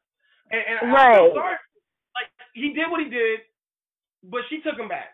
She not only took him back, she married this nigga. Exactly. So that would happen before they was married. Exactly. Yeah, exactly. So she forgave him. She forgave him. If she forgave him, America should move on from it because it's none of our. I moved on when she married him. I was like, this bitch is dumb. She must have enjoyed it. So if you like it, I love it. Good day, man. I'm not a Ravens fan. I don't give a damn. My Steelers all day. You know what I mean? Now he's being chastised because he's not getting put on any team, and I feel like what does his skills have to do with what he did in his personal life? Like it's publicity though. It's a business thing. Now they can't market him. They're not going to make no money. Nobody's really going to want to play with him. And the fans are going to want him on the team. It's a money issue. That's all it is. It comes out of business after that. Here's the thing, though. Here's the thing. Most of the fans are doing it. Most of the players on the football team are doing it. They're just not. Yeah, but they ain't getting made millions. They're hiding in the background. They're chastising him for what he did, but they're fucking doing the same shit. It's no way. It's too much domestic violence in this world that half the fucking Baltimore fans is not fucking smacking their wives. It's too much. Mm-hmm. You know what I mean? It's too much domestic violence. So you can't sit here and chastise this man for doing it when you do it too. You're a hypocrite. And I was just like, I heard someone say that it's a privilege to play in the NFL. It's not. Those guys bust their ass off all their lives to get that. Hell yeah. It would be a privilege for my ass to play in the NFL. I have not bust my ass to play that good. So if they was to call me and say, hey, Rami, you can play in the NFL, I'm like, oh shit, this must be, my lucky day. It's a privilege for me to play in it. It's not a privilege for Ray Rice to do it. That's his job. That's what he was meant to do on this planet. Let him do his fucking job. You don't have to pay him all types of crazy money that you would have paid him if he didn't do it. You can say, look, you're going to have to take a pay cut because you fucked that up. You fucked that up by getting yourself caught out in that situation. But we're going to still let you play because you're a hell of a running back. And he is a hell of a running back. Put all that shit aside. The man's a good running back. That's all that matters. He's a good running back. You don't have to anybody else would have just got a slap on the wrist and a fine. That's all. They always make an example out of somebody. No. They would have gave the man a slap on the wrist and a fine, but the world needed someone to come after. They need. Oh, we got to come after this one right here. And it's sad. It really is sad. And I don't see him getting in the NFL this year. I don't see him getting in the NFL next year. It's gonna be years down the road before he gets back in the NFL, before a team picks him up. And that's sad. I just feel like he did what he did. His wife forgave him. We gotta forgive him too. You know what I mean? Like, his wife forgave him. We don't have to like the motherfucker. I don't like him. But that's just me. I don't like a lot of fucking celebrities. But I don't even know him to be caring, honestly. You know, like I don't. I understand what you're saying too. You know, we don't know him enough to be like, I don't fucking like him, and we don't even know all those other fights that maybe she didn't fucking go around punch him in his face, and he's like, yo, bitch, I'm about to knock you out for doing that. I've seen plenty of chicks beat the hell out of their boyfriends, and then he get tired of that shit and push him on the ground. I'm calling my brother. I'm calling the police. You was just sitting there smacking him in his face though. Like the whole time you're sitting there smacking him all up in his face. And some people do use shit like that. You know, now you want to call your brother. Yeah, like, how you going to antagonize that man? Now all of a sudden you on crime wolf. Like, get the fuck out of here. Like, don't put your hands on him, point blank, period. And he won't put his hands on you. And that goes, like, for everybody. Like, leave everybody to put their hands to themselves. Like, when you yelling at your kids, everybody just stop touching each other. Like, stop it. For real. Like, you don't have to worry about getting slapped. If you ain't slapped nobody, now if he just slaps you for no reason because you spilt over his tea, then you should run out that door. Just leave. Just pack all your shit and leave. It never starts at that point. If he slaps you, been going on for a year. Because the first time if he's slapping you at the family reunion, I slapped the shit out of her, and then he's like, oh shit, she ain't say nothing. And next time, the first couple times I got mad. This couple times, oh shit, fuck that baby, choom. Hey, little thing. Yeah, if he's smacking you at the family reunion because you ain't get his plate fast enough, you need to leave that nigga. Bitch, you ain't getting my plate. I like this style, yo, hey. He come home, his food ain't ready, he wrecking the house, flipping tables and shit, leave. Hey, now please leave. Like, he about to beat your ass like you Tina Turner. Run out, bitch. Run out of there, run, because he about to make you eat Get up cake. out of there, Jennifer Lopez. He about to make you eat the cake. Yo, that was so good. Yo, right. He's about to make you eat the cake, though. He's about to make you eat the cake. That's the greatest reference. Right. Yo, you about to eat the cake. Like, I'm not gonna lie. I ain't gonna lie. I actually hit a woman before. But I'm fucking up when I see you. I mean, no. But this is why I did it. All right. So Shorty, she kept hitting me one time. She came over my house and we were talking. We were trying to get to know each other, and she kept hitting me for no reason, like just punching me, like playing hitting you. No, she wasn't playing hitting me. She punched me because I wouldn't do what she wanted me to do. So she kept punching me in my arm. And I was like, yo, don't hit me no more. Like, don't do it. And she just, I didn't hit her that first time. I let it slide. And she just kept doing, she thought it was okay to keep punching me when I didn't want to do something she wanted. So she punched me like the last time she did it, she punched me and I was just like, you know what, fuck that. Now, I didn't smack her up or like, you know, beat her down or anything. I said she was acting like a kid, so I did her dirty like a fucking kid. I got a belt and I smacked her in her ass with the belt. And I said, you gonna stop hitting me like you fucking know me on the street. And I kept whooping her with the fucking belt on her ass. When she looked at me, she looked at me. She was like, Ike Turner. Can't believe it. Yeah, she looked at me and was like, I can't believe you just beat me with a belt like I was a child. I was like, you was acting like a child. I told you several different times I don't like being hit. I don't play that hitting shit because I don't hit females. I had to let you know, like, yo, and I don't want to put my hands on you physically like that, so I beat you with a belt. Like, now you're going to cut it out. She never hit me again. She never got to that point of hitting me again. And I never had to put my hands on her. You hit her hard with the belt? Huh? She might have got turned on. That's why she didn't leave. If somebody fucking hits me with a belt, I'm going crazy. Now I'm gonna try to fight you because they're gonna hit me with no belt. Now ask for. I mean, it wasn't like I was just like, oh, bitch, I'm about to beat you with this belt for no reason. She kept hitting me, and I had to let her know, like, it's enough. Enough's enough. Like, you can't do that no more. So I smacked her around with the belt on her butt. You know, I didn't hit her in the face, and I didn't really hit her that hard to the point where she was like, oh, she got whelps on her ass or shit. She probably did like it though. I ain't gonna lie, she probably liked that shit. She probably did. Got turned on and shit. She's probably like, oh shit, use your hand. Nah, see, that's no, I never subject. But I ain't gonna lie though. I remember I was talking to this one chick though, and she told me that she kind of like argues with her man and say fucked up shit with her man to see if he hit her. And I was like, oh, you like motherfuckers? Wow. Why? I was like, that's what the fuck out. This is what happened when your dad don't hug you. Shit like that. You and your daughter's like, shit like that happens. She wants Tyrone or whoever to knock her the hell out and have that man in jail, ruin his life because she ain't get hugged as a child. I'm going to pray for that girl tonight. Cause that's weird. If she listens to this shit, she gonna know it's about her too. I'm not gonna say her name. She gonna know it's about her. Well, I'm praying for you, honey. I am praying for you. She gonna send me a message like, yo, why they say they gonna pray for me for? She's on my prayer list today because I can't take it. Like, who does that? I don't think she's like that no more. I think then when I was talking to her, she was. I don't think she's like that no more. I think she's matured and she's realized that was fucking stupid. You know what I mean? Yeah. Right. I would hope she's mature. You. I would hope she's mature. You would hope so. And, like, sometimes these girls have daddy issues. Like, seriously, they go through things, and they either go that route or they just be hoeing or they just learn to deal. Like, I had to learn to deal. Mm-hmm. Like, I couldn't be out here being a thought because my dad didn't hug me enough. That's why I put that Manny Pacquiao thing out because that was true. He was hugging him.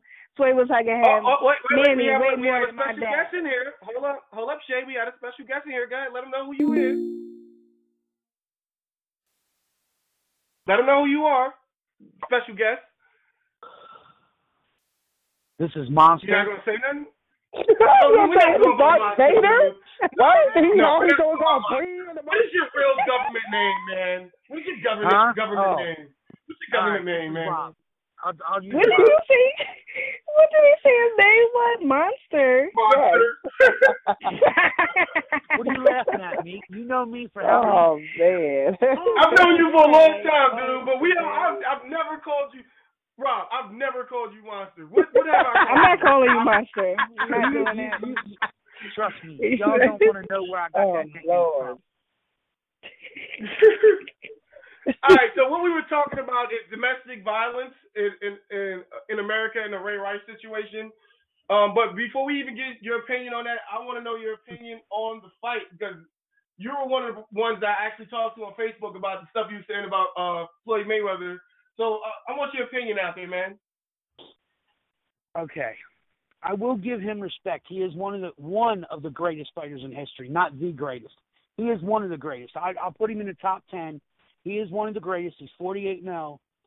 I give him a little bit more respect back because, you know, once he has his next fight, he'll be handing in all of his championships. You know, because he said he didn't want to be greedy. But I'm not doing this I'm not saying this on a personal level, but in all honesty, I've watched the reviews of the fight from last night with Floyd Mayweather and Manny Pacquiao, and I was upset that Pacquiao didn't fight his fight he should have, and Floyd did too much dancing and hugging. Yes, I know the name of the sport is to hit without being hit, but it's a boxing match. It's not a dance contest. It's not to see how long you can cuddle with your opponent. I'm sorry, I can't give any respect to Floyd Mayweather if you're going to stand there and hug your opponent all freaking night. I'm not saying they should stand there and cave each other's faces in either, but at the same time, give the fans what they want. Give them the fight of the century. But Floyd did stand there sometimes and slug it out with him.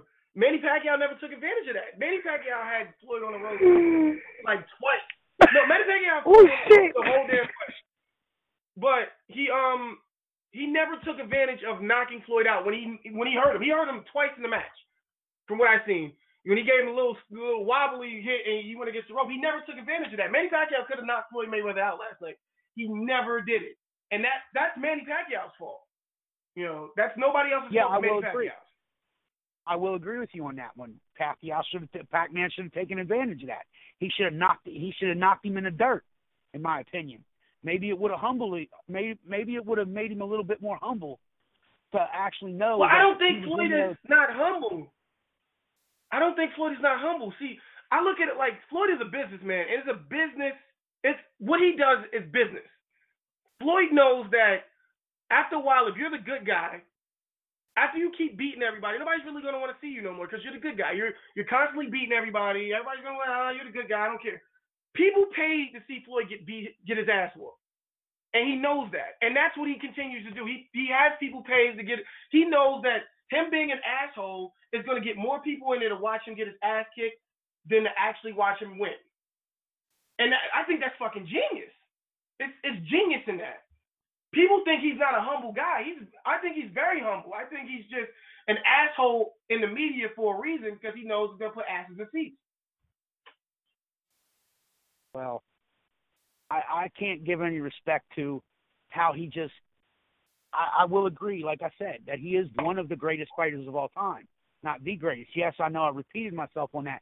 But when he flaunts his money the way he does, he – portrays himself even without the media coverage, whether it be a video or he, just having an interview, he portrays himself as a god, and he acts like he's the most, how can I put it? What's the word I'm looking for?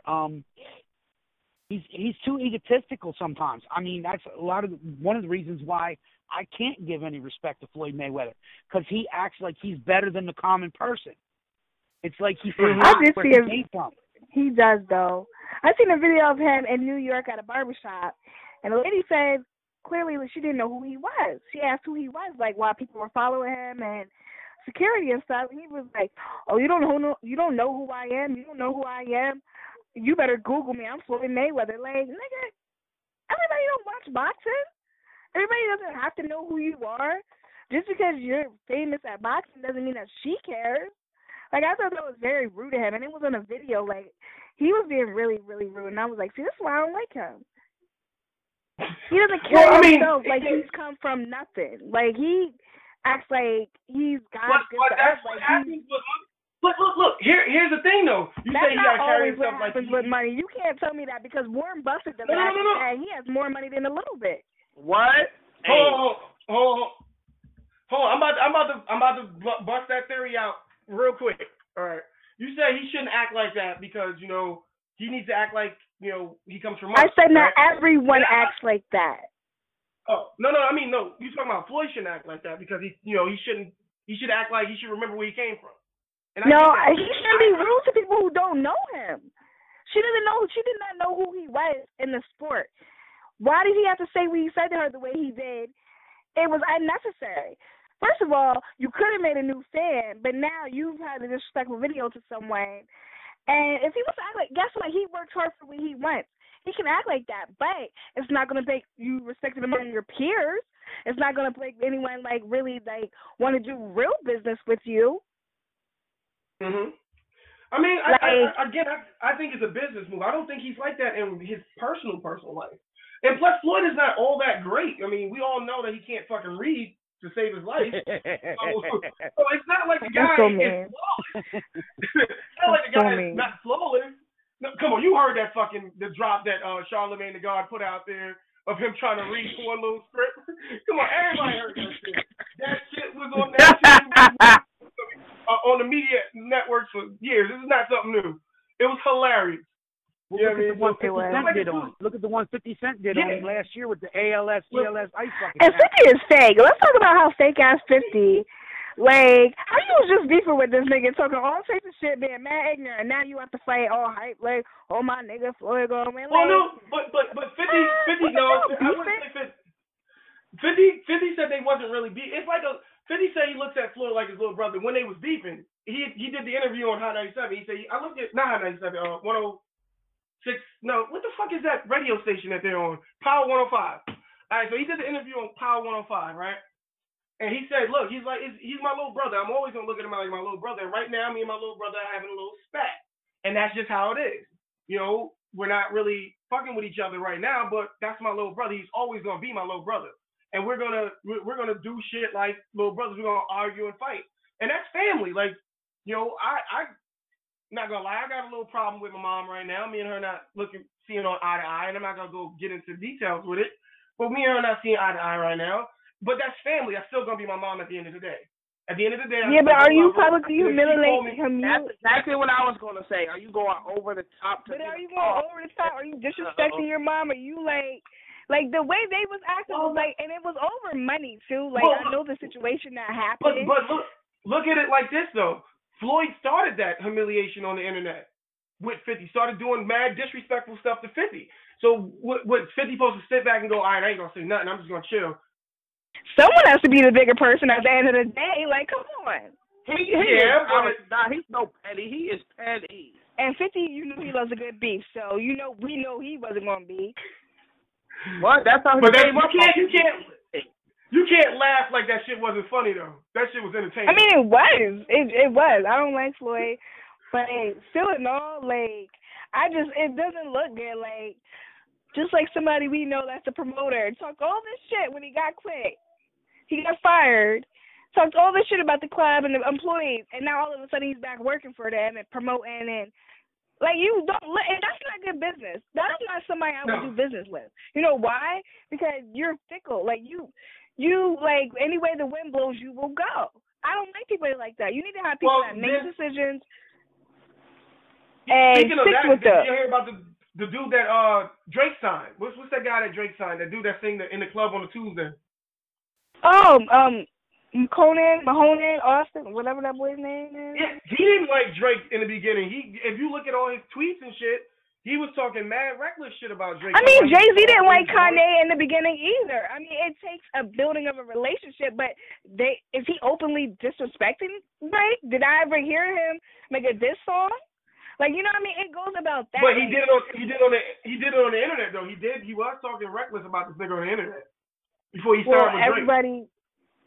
Well, I mean, that happened before they did business, but like Kanye and Jay-Z, they're best buds. They make an album together, but Kanye and Jay-Z weren't like that. Dame Dash is the one who brought Kanye to Rockefeller, and Jay-Z didn't want to talk at the time because he was different. Like, it goes to show, like, you just have to build, but what I'm talking about with Floyd and 50 is two different things. Mm-hmm. Like, they were friends, and then Floyd sat there, and they all had that little beef for a minute, and I was like, nothing ever happened. Like, I don't like, maybe that's just me. I don't like brushing stuff like that under the rug. Like, I guess it was good for money business-wise. Like, it's odd to me, like, all of a sudden now, this big fight is happening, all this money is getting made and stuff like that, now all of a sudden you're friends again. I don't think 50 has anything to do with the fight, though. I don't think he's going to make any money off that fight. And I don't think 50 was the one that came to Floyd to apologize. I think Floyd came to 50 to apologize. Well, someone has to be the bigger person in situations like that. At the end of the day, somebody's going to want to reconnect as a friend or fix a situation that it wasn't even that serious. It was something that got mistook. Well, no, it was. Yeah. It was kind of serious. It was business. I guess 50 had a promotion that he was going to start with Floyd, and Floyd said, "Go ahead," and 50 put all the money into it, and then Floyd didn't want to give up no money, and then, because that's when Floyd was in jail.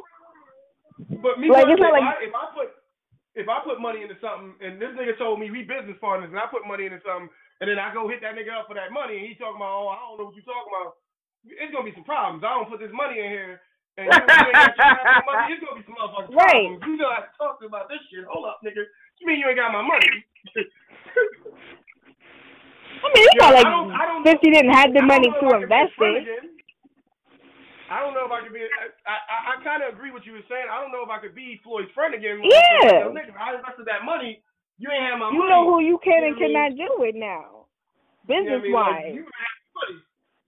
I'm gonna have to start treating you like a hoe on the streets, man. You better get my money. Get my money. Gotta treat him like Brian and Stewie.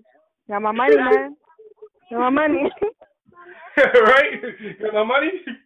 Like, but I don't know. I look at it, I guess, differently in that way. So, anything Right. anybody else want to talk about? Any new topics? Come on, monster. We're not calling that monster. We're not calling that man monster. Yeah. Don't make me smack you the next time I see you. Anyway. Bro, shut up. You're not gonna smack nobody. No, one of the biggest reasons why I cannot have any respect for Floyd, quote unquote, Money Mayweather, is because he wants to put up $10 million bail for Suge Knight. I'm sorry, Suge Knight, his ass should be rotting in jail for the murder that he committed when he ran over that guy with a truck. All right, so wait, Suge Knight's in jail for murdering somebody? Yeah, he ran over somebody with his truck. Two people. I don't be up on the gospel stuff like that. Like, I don't see that on the news. All I see on the news is, I don't even watch the fucking news anymore, but all I see on the news is the riots going on in Baltimore right now. They don't really talk about nothing else. You know, but I heard something about Suge Knight going to jail. I just didn't know what he went to jail for. I thought he got knocked out or some shit. Murder. And then he went to jail for getting his ass beat. Yeah, first of all. Well, right after he got his ass beat, which he deserved every bit of that, him getting his ass beat, you know, he wants to retaliate by running over two people with his truck, not once, not twice, but like 3 or 4 times. Mm-hmm. And then Floyd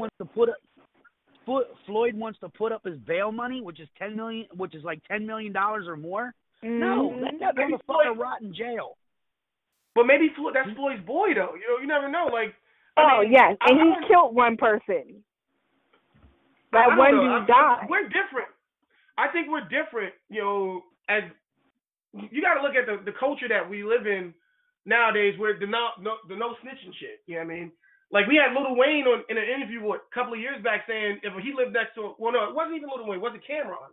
I don't know if it was Cameron or Lil Wayne. I could be wrong. But one of them motherfuckers was on an interview saying that if he lived next to a serial killer, he wouldn't turn him in. Now, me personally, if I lived next to a serial killer, his ass is going to jail.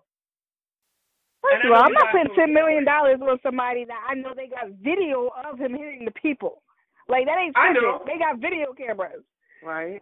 I'm not putting my $10 million up because I guess he feels like he's loyal. Like, I guess he feels like he's loyal. I guess that's my homeboy. Even though he did that crime, I'm gonna get him out, have him looking good and stuff. I don't know. I mean, that's how some motherfuckers think. Like, they think like that. Yo, that's my boy, so I'm gonna get him out of jail. I mean, I guess. Christian, if you ever hit somebody, I'll write you in jail. I'm gonna write you in jail. Damn. I'm like, you know, don't blow up my phone calling me with talking about what you're doing. Listen, I'll come visit you, put me on the visitors list, and I'll be writing you in jail because I'm not bailing you out. They got video of you killing these people. You kill somebody. Like, no.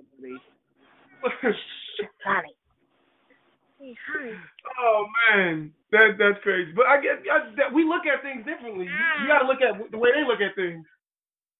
But that's dumb. Because when you have money, you can do stuff like that. I don't care if that bill was $200. I'd be like, nah. You know you was wrong for trying to hit those people at the Waffle House. Like, all because you had to be like, you cannot go through life doing, like, he has anger issues. This is not like his first time in jail and he hasn't done anything. Like, you can't solve problems by like a thug like that. You got to think. You're in the public eye, for one. Number 2, that's just not how you handle things. When the last time Suge, besides him getting his ass kicked, when the last time Suge was in the public eye? I mean, he's not in the public eye, but he's still known. He's a known person. He's known for getting his ass whooped on several different occasions and hanging Vanilla Ice out the window by his ankles. What? That's what he's known for. He wanted he wanted Robert Van Winkle, a.k.a. Who is that? Vanilla Ice. Vanilla Ice. That's his name. He got Robert that. Van Winkle. But that's his name. That's the thing. See, Suge Knight's problems go all the way back to 1996 when Tupac Shakur was killed. I watched a biography on Biggie and Tupac, and he was convicted a few years ago. Suge Knight was one of the other reasons why he was in jail a few years ago is because he was brought up on murder charges and setting up the murder for Tupac Shakur, because when Tupac was killed, they found 4 bullet holes in the left side of his rib cage in the car, and Suge Knight was driving that night.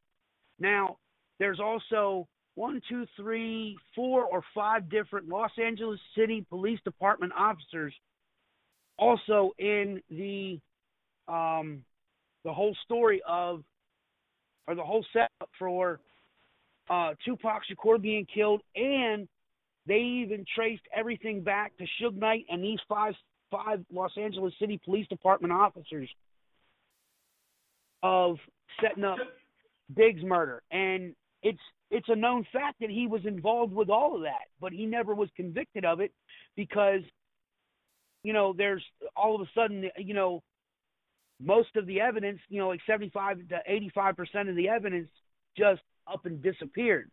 But it's all on video of this documentary that I watched. I cannot remember the name of the documentary. Yeah, but I was just about to tell you to tell the people the name of the documentary too. Oh, go ahead. You want to have it backed up with what you're saying. But if you don't remember the documentary, don't worry about it.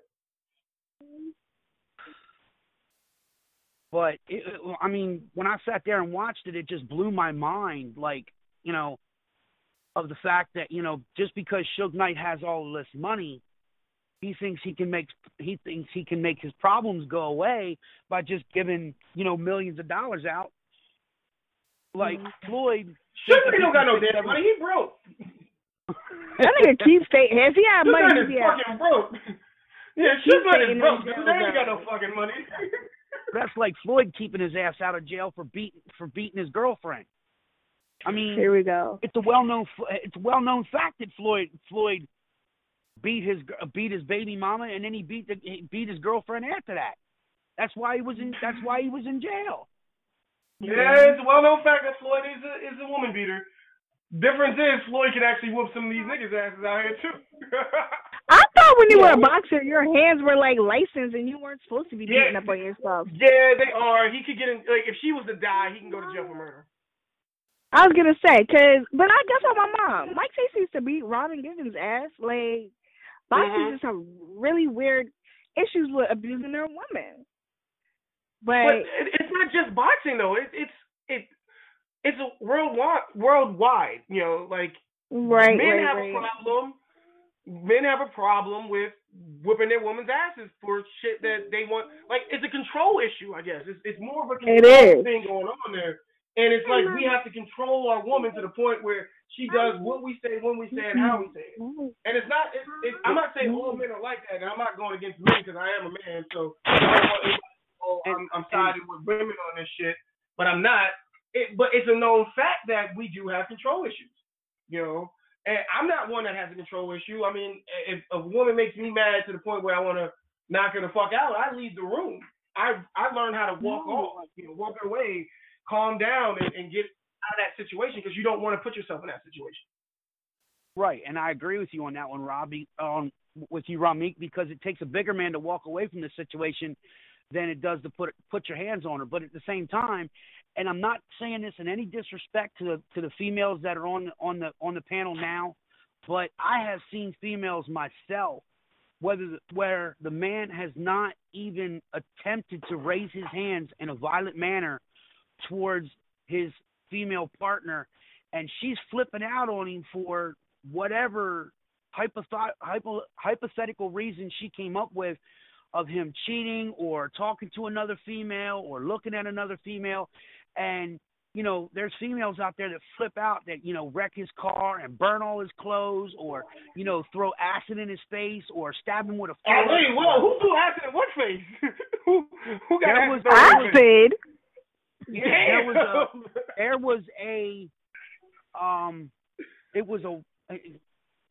albeit it was a white girl, She was dating this one dude. It was on the news a couple years ago. She got into a fight with her husband. Her husband tried to walk away from the altercation that they were in, and she threw acid in his face. What the fuck She deserves to go to jail. And that's the thing. Well, she went to jail because she got convicted of like manslaughter and attempted murder and shit like this, and she's spending her the rest of her life in prison. But it's the fact, she deserves that. You know, it's a two-way street. You know, men shouldn't put their hands on females, and females shouldn't put their hands on males. Yeah, we were saying that earlier. It takes a bigger person. It takes a bigger person to walk away from the situation to try to, at the end of the day, to try to make it better. But the whole thing with Ray Rice, okay, I will agree. What he did was wrong. He put his hands on his wife, or she was his fiance. Girlfriend at the time. Yeah. Girlfriend. He put his hands on her, but the whole situation started because if anybody's ever seen the videotapes or listened to the audio on that, she was the one that started that whole altercation. He did not want anything to do with putting his hands on her because he knew if he got caught in the public eye, he would be convicted and what's the word I'm looking for? He would be portrayed as, you know, the villain, like he is on the planet, as a woman beater and all of this. But if you go back and you watch both of the videotapes from when it started to where it ended in the elevator where he put his hands on her when he knocked her out, she started kicking and punching him outside the elevator, outside the casino. And not only that, and then when she got in the elevator, hold on, let me finish. When she got in the elevator, she didn't do it once but twice. She spit on him twice. Well, you know, he you know, his natural reaction was to smack the shit out of her, basically. And when she fell, she got knocked out by hitting her head on the handle in the elevator. But no, he close hand fist her, man. He close hand. He didn't smack her. He knuckled up on that ass. He knuckled up on that ass. He straight two. Well, he ain't two pieced her. He one pieced her. But if I don't think Christian's on the line.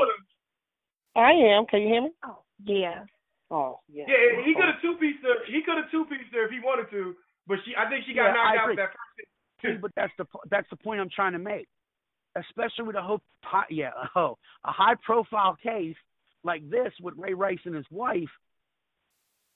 None of that should have ever happened from either of them. He should have put his hands on her, and she shouldn't have even started the whole damn situation. Right. So it's both their faults, and she's even admitted that. He's even admitted that it was both their faults. Now, granted, they were drunk. You know, they had alcohol in them. Alcohol doesn't necessarily suppress the situation, but it doesn't help the situation either. So, again, like I said, at the end of the day, females shouldn't put their hands on males, and males shouldn't put their hands on females. It goes two ways.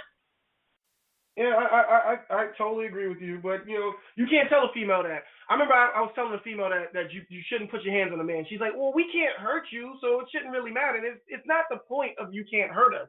It's the point of you're stepping into a realm now where you don't want to go. Because we look at it like this. We wouldn't let a nigga on the street put his hands on us without beating their ass, so why would we let you do it?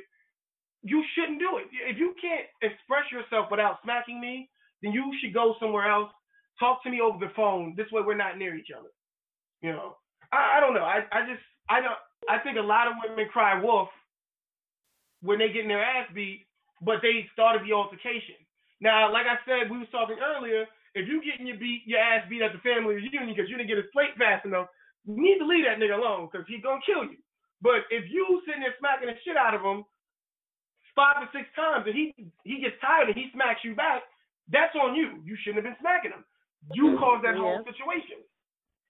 You know, since we're in this little area of domestic violence, let's talk about this whole thing with Bill Cosby and the rape charge that he got going on. Even though it's not the same, but it's kind of celebrities in public eye. How do y'all feel about that? Like, honestly, I don't know if Bill Cosby raped these broads, and I can't say he did. He didn't. Everything just seems suspicious to me. You know, that these broads are able to remember what happened 25 years ago. After they say they were drugged at that, I mean, I've never took ecstasy, but I know when you take ecstasy, or the date rape drug. Some of them said they got date rape with the date rape drug. I know when you get, you take those drugs, you don't remember anything, but they were able to give details of what was going on. Also, what's kind of fishy to me, and this is just me seeing what's in the public eye. I'm not saying these girls didn't get raped. I'm not saying they did get raped. I'm just saying what I see from what the media is putting out there. It just seems a tad bit fishy that one of the girls said they went to the police, and because he was Bill Cosby, nothing happened. They just laughed it off, and she left out. I mean, Bill Cosby been out for years. He was out when things wasn't really too great for black folks.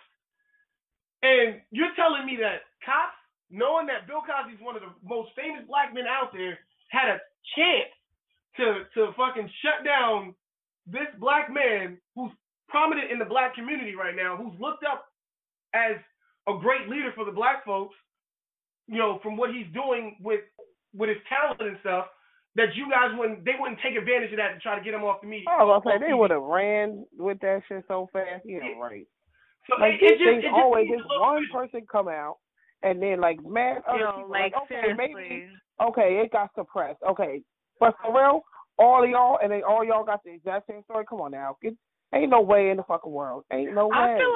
I feel like somebody got mad at Bill Cosby and was like, let's ruin his career, that he really don't have that much, but we're trying to watch his reruns on TV. So let's get that shit taken off of TV. Because it was like so random about this raping.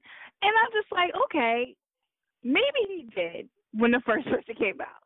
Because, back in the day, we live in a rape culture in America, and that's a way another discussion we can maybe talk on. But maybe he did put some Molly in her drink. Put some Molly in her champagne. I mean, God, Rick Ross clearly rapped about it. That's how you know that we. I don't even think Molly was even known back then, though. I don't even think Molly was known back then. Whatever it's called. I'm just saying, whatever drug was used, date rape, whatever. Date rape has been since my nana was young, and she died at 78. Like, you know what I mean? That is a drug that is just always going to be there. So maybe he did. But then it was like so many other women came out and was like, oh, well, that kind of discredits the story. I seriously, honest to God, I had somebody put a date rape drug in my drink at Falloons one time. I left my cup and went to the bathroom, and somebody put something in my drink. You feel that shit. It ain't no, I'm having a good time, we're watching a movie. It's, I drink my drink. Okay, I am feeling a little nice. Wait, something don't feel right. No, this feels weird. I need to go. Like, you know what I mean? It's something, it takes over you. It's nothing that's just like, I can't remember half the shit that happened to me because how I got home or nothing. Because. Was you hanging out with Jesse's girl? Huh? Was you hanging out with Jesse? No. And some random person did it. Like, some random person did that? Yeah, random person did it. I wasn't even with Wait, you got a Jesse girl story? We gotta cut this short because, all right, for those who don't know, there's this guy out there that likes Shayla. I guess he liked you when you were dating his friend. Yeah. Okay, oh shit! I was like, what? All right, so he liked her when you was dating his friend, and then like I don't know how we became to call him Jesse. I think we was at a club with him. Me, you, and we had a bar or something, and that song came on, and we just started laughing at him. And ever since then, we called him Jesse's girl because every time he sees Shayla, he's always talking about how he would have treated her better than the other guy. So like we just started calling him Jesse's girl and shit. So for those who I know I said Jesse's girl and stuff, and y'all was like, who the fuck is Jesse's girl? I had to go ahead and explain it. So pretty much it's just a funny little in joke that me and her have. About this dude that we just anytime we see him we just start laughing. We're like, that's Jesse's girl over there. So, but go ahead, go back to what you said.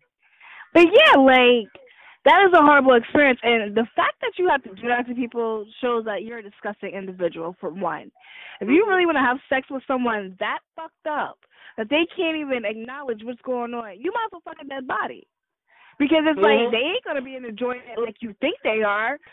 They're gonna be all sick and throwing up or just doing whatever. Like I'm just laying there all we live in a culture right now where that's acceptable for people to slip things. Like, why would you even think to do that? Like, just slip things in people's drinks, and if frat girls are at a frat party, it's okay because they came and they were drinking and dancing with guys, so it was all right if somebody got raped. Like, no, that's not cool at all for anyone. Mm-hmm. Like, that ruins people's lives. Like, thank God I was with a friend of mine and I got home safely. That could have ended bad for me if I was just by myself. Yeah. Anybody could have raped me. Something bad could have happened to me. And it's like, we live in the... Go ahead. Go ahead. No, go ahead. I was gonna say it's fucking disgusting. It's really disgusting that happened to you, and that it happens to a lot of different women.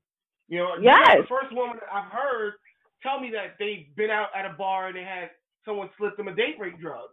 And it's ridiculous that this happens, and it's the norm. And no one says, okay, we have to do something about it. It's the norm. That's the saddest part about it.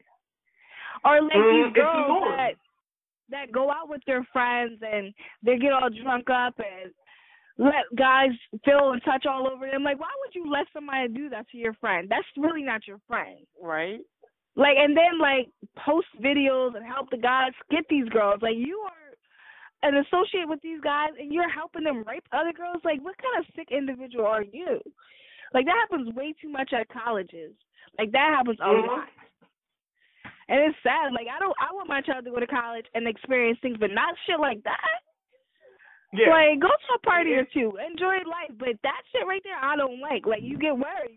How can you sleep peacefully knowing that your daughter might get raped tonight and never tell anyone? Because people don't report rapes no more either. Mhm. Well, I honestly think that Bill Cosby probably slept with most of them women, and he did what any man I think he did too.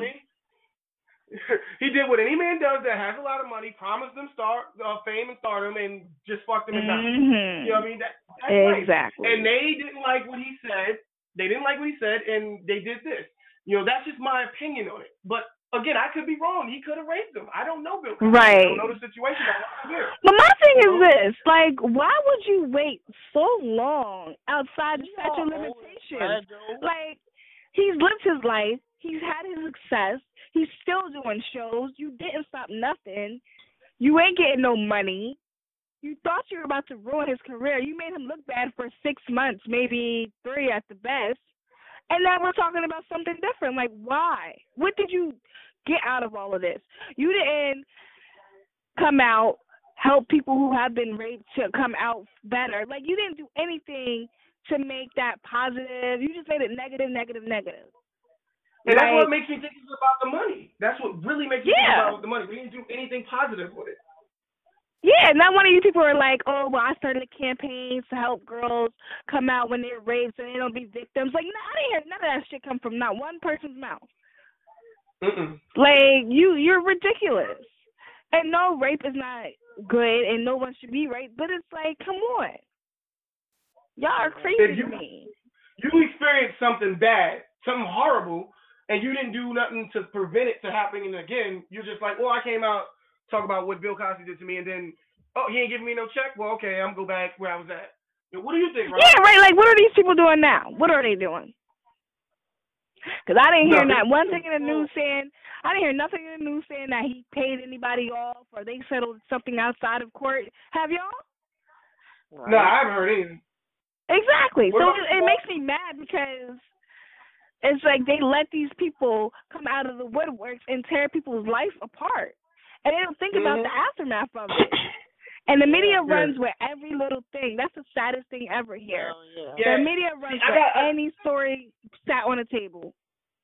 Yeah, I got an episode coming up that I'm going to do that I'm going to call it, well, I don't know what I'm going to call it, but it's going to be about how the media, you're guilty until proven innocent with the media. It's not innocent until proven guilty. When it comes to the media, you're already guilty until proven innocent. And as our legal system goes, once you're in court, you're not innocent anymore. There's no way you can prove that you're innocent. And what I mean by that, I don't mean like, you committed the crime. What I mean by that, like when prosecutors don't go after people that can be proven innocent. They don't do that. That's stupid on their part. They're the prosecutors. They go after people that it can be proven that they did it. So your attorney's job isn't to prove that you're innocent, but now it's to prove that it could have been somebody else and put reasonable doubt in everybody. So you'll never be proven innocent in the court system that we live by. If you go to trial, you'll never be proven innocent. And that's what I mean by, if the media already grants you that you're guilty and to proven innocent, then you're always going to be guilty to the media, and you're always going to look bad in front of the media. Right, or like, you know how you watching like Law and Order or something like that, and the lawyer says some slick shit, and then the other lawyer's like objection, and they're like, disregard that. How you gonna tell me to disregard something I done heard? I can't do it. I heard that. I heard what that person said. So it's put a thought into my mind. That's what the media does. They're like they are the lawyer that says that slick shit about the person. So then when they get to court, they expect you to disregard everything you just heard in the media about this person. It's hard for I do say this, it is hard for the jury because they're hearing all this hype has been played, all this has been said about this, and that. So when they get in there, they have to listen to all the facts and act like they don't hear everything else in the media. Like, I sometimes wish the media would not be allowed to be involved in certain things because they ruin a lot of things. Or certain media should be involved in, but they can't be biased. Like, once you become biased, the media is very biased. Once you're in the media, you become biased. Like, it's one side and that's it, and it sucks. It really is horrible. It really sucks. So we already been on here for like about 2 hours, I think. I'm not for sure. My time on here says 2:22, but I think we started later than that, but it's about to be 2 hours. So we're going to cut this one a little short. Well, not a little short, but we're going to cut it short. Does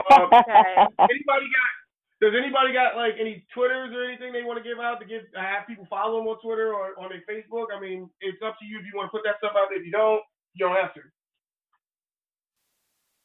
Follow me on Twitter, educatedmiss90 at twitter.com. Rob, you got any Twitter action going on over there? No, I'm good. He's like, nah, I'm good. I don't want no Twitter action. They don't want to follow Monster. Well, I've got two Twitter pages. One is my regular Twitter page. You don't remember your Twitter page? Not the regular one. No, I don't. All right, well, don't worry about it. I'll give me it later, and I'll put it on the bottom of this podcast. On the bottom of it, because this shit is not live anyway, so I'll put it on the bottom of it and send it out. Okay, I'll send you my Twitter. Okay, yeah, because I don't remember mine either. Damn. All right, so y'all all should know my Twitter by now. My Twitter is PSA with RJ. Underscore with PSA underscore with underscore RJ. Follow that. Also, subscribe to the YouTube channel, which is PSA with RJ. Send your questions or anything you have there to the Twitter or the YouTube channel. Also, like the Facebook page, which is PSA with RJ. And I also have an email if you want to send emails, which is psawithrj@gmail.com. I made it simple for everybody. Simple. It's not that hard to remember. Simple. All right, so I want to thank everybody for listening to the show. And again, come back next time. We're going to probably do this again. I'm thinking about doing this every Saturday where we just have us and the click on. Well, not the click, sorry. The squad. Us and be in the squad on, and we all just, talk about what we want to talk about, what's in the media this week. Shit, I forgot to talk about your boy D's Nuts, man. D's Nuts. Oh, we'll talk about that next time. Went to jail for sexual assault. No, he didn't. Ew, nuh-uh. Yes, he did. Yes, he did. Yes, he did. He's in jail for sexual assault, man. You believe that? I don't know. Once again, somebody get popular and somebody coming out the woodwork. I don't believe that shit. No. You know what? Yo, I seen a video. You know what? I seen a video of him with this badass chick, man. She had a mean ass on her. Like, I was like, yo, how did he get her? But yo, it's called an opportunist. So we'll talk about that later. That's what I'm saying. Like, I was like, he's trying to be seen and be made. Don't believe the hype. I believe the hype, man. These nuts be getting the bitches, man. Just like that Antoine Bird dude. The birds are chirping. Oh, yeah, yo, he be getting bitches, too. Because they want to be seen. I got a All right, real quick let's talk about. Go ahead. I got a real quick tweet from Janae Rice. Now, it was posted yesterday at 1:43 a.m. after the fight. Janae Rice, Ray Rice's wife, actually said on Twitter, said, "My husband hits harder than Mayweather." Hashtag boxing. And we still mad. We're fucking still mad at Ray Rice. She's even cracking jokes about this shit. This is ridiculous. Wow. Oh my God! Right, wow! I can't believe she just said that shit. Yeah, we're gonna go ahead and end this one. I'll check y'all out. Next time we'll have another one this Saturday or something like that. I don't know. I'm gonna put this one up. I'm gonna try to put it. Well, it's already 10 o'clock. I'm gonna try to put this one up tomorrow. Okay. All right. Squad All right. out. Squad. Squad's out. All right, later.